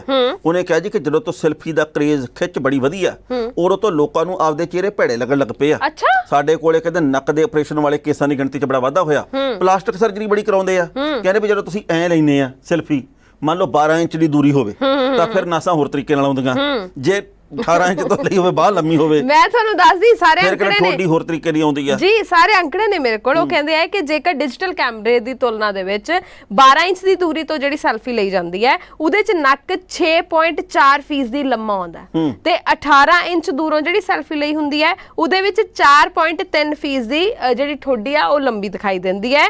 12 ਇੰਚ ਦੀ ਦੂਰੀ ਵਾਲੀ ਜਿਹੜੀ ਸੈਲਫੀ ਹੈ ਉਹਦੇ ਚ ਠੋਡੀ ਦੀ ਲੰਬਾਈ ਵੀ ਔਸਤਨ 12% ਦੀ ਘੱਟ ਦਰਜ ਹੁੰਦੀ ਹੈ। ਹਾਂ, ਮਤਲਬ ਕਿ ਜਿਹੜੀ ਸੈਲਫੀ ਹੈ ਉਹਦੇ ਵਿੱਚ ਤੁਹਾਡਾ ਚਿਹਰਾ ਹੋਰ ਤਰ੍ਹਾਂ ਦਿਖਦਾ ਹੈ, ਜਿਹਦੇ ਕਰਕੇ ਲੋਕਾਂ ਨੂੰ ਇਹ ਵਹਿਮ ਹੋ ਜਾਂਦਾ ਵੀ ਮੇਰਾ ਨੱਕ ਨਹੀਂ ਸੋਹਣਾ, ਮੇਰੀ ਠੋਡੀ ਨਹੀਂ ਸੋਹਣੀ, ਮੇਰੇ ਬੁੱਲ ਨਹੀਂ ਸੋਹਣੇ, ਤੇ ਉਹ ਸਰਜਰੀਆਂ ਕਰਾਉਣ ਚਲੇ ਜਾਂਦੇ। ਤੇ ਮੇਰੀ ਇੱਕ ਬੇਨਤੀ ਆ, ਇਹ ਖਬਰ ਸਾਂਝੀ ਕਰਨ ਦਾ ਮਕਸਦ ਇਹ ਆ ਵੀ ਤੁਸੀਂ ਬਹੁਤ ਸੋਹਣੇ ਆ। ਹਾਂ, ਜਿਹੋ ਜਿਹੇ ਵੀ ਹੋ ਬਹੁਤ ਸੋਹਣੇ ਆ। ਕਦੇ ਵੀ ਫੋਟੋ ਨੂੰ ਫਿਲਟਰ ਨਾ ਲਾਓ, ਬੜੇ ਲੋਕ ਲਾਉਂਦੇ ਆ ਗੋਰੇ ਹੋਣ ਦੇ ਲਈ ਜੀ। ਉਹ ਕਈ ਲੋਕ ਤਾਂ ਇੰਨੇ ਗੋਰੇ ਹੋ ਜਾਂਦੇ ਜਿਵੇਂ ਆਟੇ ਵਾਲੀ ਬੋਰੀ ਚੋਂ ਕੱਢੇ ਹੁੰਦੇ ਆ, ਐਂ ਲੱਗਦਾ। ਠੀਕ ਆ, ਬਿਲਕੁਲ ਸਹੀ ਹੈ ਜੀ। ਬਸ ਜਿਹੋ ਜਿਹੇ ਹੈਗੇ ਆ ਨਾ ਠੀਕ ਆ, ਅੰਦਰੋਂ ਸੋਹਣਾ ਹੋਣਾ ਚਾਹੀਦਾ, ਅੰਦਰੋਂ ਸੋਹਣੇ ਹੋਵੋ। ਹਾਂ ਬਿਲਕੁਲ, ਨਿਖਾਰ ਆਵੇ ਜੀ। ਬਾਹਰੋਂ ਤਾਂ ਫਿਰ ਕੀ ਹੈ, ਰੰਗ ਤਾਂ ਦੋ ਹੀ ਹੁੰਦੇ ਨੇ। ਬਿਲਕੁਲ ਸਹੀ। ਹਾਂ, ਤੇ ਐਵੇਂ ਐ ਗੱਲ ਬਣਦੀ ਵੀ ਨਹੀਂ ਹੁੰਦੀ ਜੀ, ਤੇ ਆਪਾਂ ਗੱਲ ਬਣਾਉਣੀ ਵੀ ਨਹੀਂ। ਬਿਲਕੁਲ ਸਹੀ। ਸੋ ਤੁਹਾਡੀਆਂ ਨਾਸਾਂ ਬਹੁਤ ਵਧੀਆ, ਤੁਹਾਡੀ ਠੋਡੀ ਕਿਆ ਬਾਤ ਆ। ਜਿਹੜਾ ਵੀ ਬਸ ਠੀਕ ਆ। ਜਿਹੜੇ ਲੋਕ ਦਿਲੋਂ ਤੁਹਾਨੂੰ ਪਿਆਰ ਕਰਦੇ ਨੇ, ਜਿਹੜੇ ਲੋਕ ਦਿਲੋਂ ਤੁਹਾਡੇ ਨਾਲ ਜੁੜੇ ਹੋਏ ਨੇ, ਤੁਹਾਡੇ ਰਿਸ਼ਤੇਦਾਰ ਨੇ, ਭੈਣ ਭਰਾ ਨੇ, ਮਾਂ-ਬਾਪ ਨੇ, ਉਹਨਾਂ ਨੂੰ ਤੁਸੀਂ ਜਿਵੇਂ ਦੇ ਵੀ ਹੋ ਉਵੇਂ ਦੇ ਹੀ ਸੋਹਣੇ ਲੱਗਦੇ ਹੋ, ਉਵੇਂ ਦੇ ਹੀ ਚੰਗੇ ਲੱਗਦੇ ਹੋ। ਜਿਹਨੂੰ ਤੁਸੀਂ ਨਹੀਂ ਚੰਗੇ ਲੱਗਦੇ, ਜਿਹਨੂੰ ਤੁਸੀਂ ਨਹੀਂ ਸੋਹਣੇ ਲੱਗਦੇ, ਉਹਦੇ ਲਈ ਤੁਸੀਂ ਜਿੰਨੇ ਮਰਜ਼ੀ ਖੇਖਣ ਕਰ ਲਓ, ਉਹਨੂੰ ਤੁਸੀਂ ਨਹੀਂ ਹੀ ਸੋਹਣੇ ਲੱਗੋਗੇ। ਤੇ ਆਪਾਂ ਲੱਗਣਾ ਹੀ ਕਾਤੋਂ ਉਹਨੂੰ, ਆਪਣੀ ਵੇਲਣੇ ਚ ਬਾਹ ਆਈ ਆ। ਹਾਂ, ਕਵੇ ਜੀ ਬਹੁਤ ਗੰਦਾ, ਕਵੇ ਹੈਗਾ। ਹਾਂ, ਕਿਸੇ ਦੀ ਵੀ ਕਹੀ ਹੋਈ ਟਿੱਪਣੀ ਆ, ਕਿਸੇ ਦੀ ਕਹੀ ਹੋਈ ਗੱਲ ਮਾਇਨੇ ਨਹੀਂ ਰੱਖਦੀ। ਇਨਸਾਨ ਨੂੰ ਆਪ ਨੂੰ ਅੰਦਰੋਂ ਪਤਾ ਹੋਣਾ ਚਾਹੀਦਾ। ਮੈਨੂੰ ਕਈ ਬੰਦੇ ਕਹਿੰਦੇ ਆ ਵੀ ਤੂੰ ਕਣਕ ਵਿੰਨਾ ਜਾ, ਤੇਰਾ ਰੰਗ ਕਾਲਾ। ਤੇ ਫਿਰ ਕੀ ਹੈ? ਤੇ ਮੈਂ ਕਹਿੰਦਾ ਫਿਰ ਕੀ ਹੋ ਗਿਆ? ਰੰਗ ਤੋਂ ਕੀ ਕਰਾਉਣਾ? ਕਹਿੰਦੇ ਜੀ ਐਂ ਲਾ ਲਿਆ ਕਰੋ, ਤੁਸੀਂ ਐਂ ਲਾ ਲਿਆ ਕਰੋ। ਮੈਂ ਕਾਹਤੋਂ ਲਾਇਆ ਕਰਾਂ, ਇੰਨਾ ਵੇਲਾ ਥੋੜੀ ਆ। ਨੋ, ਐਂ ਠੀਕ ਆ, ਮੈਂ ਜਿਵੇਂ ਦੇ ਹਾਂ ਚੰਗੇ ਹਾਂ, ਕੋਈ ਚੱਕਰ ਨਹੀਂ ਰਹਿਣਾ। ਗੋਰੇ ਬਣ ਕੇ ਕੀ ਖੱਟ ਲਾਂਗੇ। ਬਿਲਕੁਲ। ਹਾਂ, ਤੁਸੀਂ ਚਲੋ ਹੁਣ ਜ਼ਿਆਦਾ ਹੋ ਰਿਹਾ, ਆਪਾਂ ਹੁਣ ਇਸ ਤੋਂ ਪਹਿਲਾਂ ਕਿ ਗੋਰੇ ਰੰਗ ਤੇ ਕੁਝ ਹੋਰ ਆਵੇ ਆਪਾਂ ਚਲੀਏ। ਗੋਰਾ ਰੰਗ ਟਿੱਬਿਆਂ ਦਾ ਰੇਤਾ ਨਹੀਂ ਮਾਂ। ਹਾਂਜੀ ਹਾਂਜੀ, ਅੱਛਾ, ਨਾ ਕਰ ਗਮਾ ਗੋਰੇ ਰੰਗ ਦਾ। ਅੱਛਾ ਜੀ, ਹੋਰ? ਇਹ ਬਲਕਾਰ ਸਿੱਧੂ ਹੋਰਾਂ ਨੇ ਗੀਤ ਗਾਇਆ ਸੀ ਜੀ। ਸ਼ੁਕਰੀਆ ਦੱਸਣ ਲਈ, ਮੈਨੂੰ ਪਤਾ ਨਹੀਂ ਸੀ ਇਸ ਗੀਤ ਬਾਬਤ। ਤੇ ਆਪਣੇ ਹੁਣ ਜਾਣ ਦਾ ਵੇਲਾ ਹੋ ਗਿਆ ਟਾਣਾ ਸਾਹਿਬ, ਚਲੀਏ ਆਪਾਂ ਹੁਣ। ਤੇ ਅੱਜ ਕੋਈ ਸਵਾਲ ਨਹੀਂ ਪੁੱਛਣਾ ਟਾਣਾ ਸਾਹਿਬ? ਅੱਜ ਮੇਰੇ ਨਾ ਹੁਣੇ ਖਿਆਲ ਆਇਆ ਬੈਠੇ ਬੈਠੇ ਦੇ ਜੀ। ਵੈਤਲ ਕਿਹਨੂੰ ਕਹਿੰਦੇ? ਵੈਤਲ। ਹਾਂਜੀ ਹਾਂਜੀ, ਵੈਤਲ ਕੀ ਹੁੰਦਾ? ਕਿਹਨੂੰ ਕਹਿੰਦੇ? ਸਾਡੇ ਬਜ਼ੁਰਗ, ਮੈਂ ਦੱਸਦਾ ਹਾਂਜੀ, ਤੇ ਫਿਰ ਸਾਡੇ ਸਾਥੀ ਕਿਵੇਂ ਦੱਸਣਗੇ?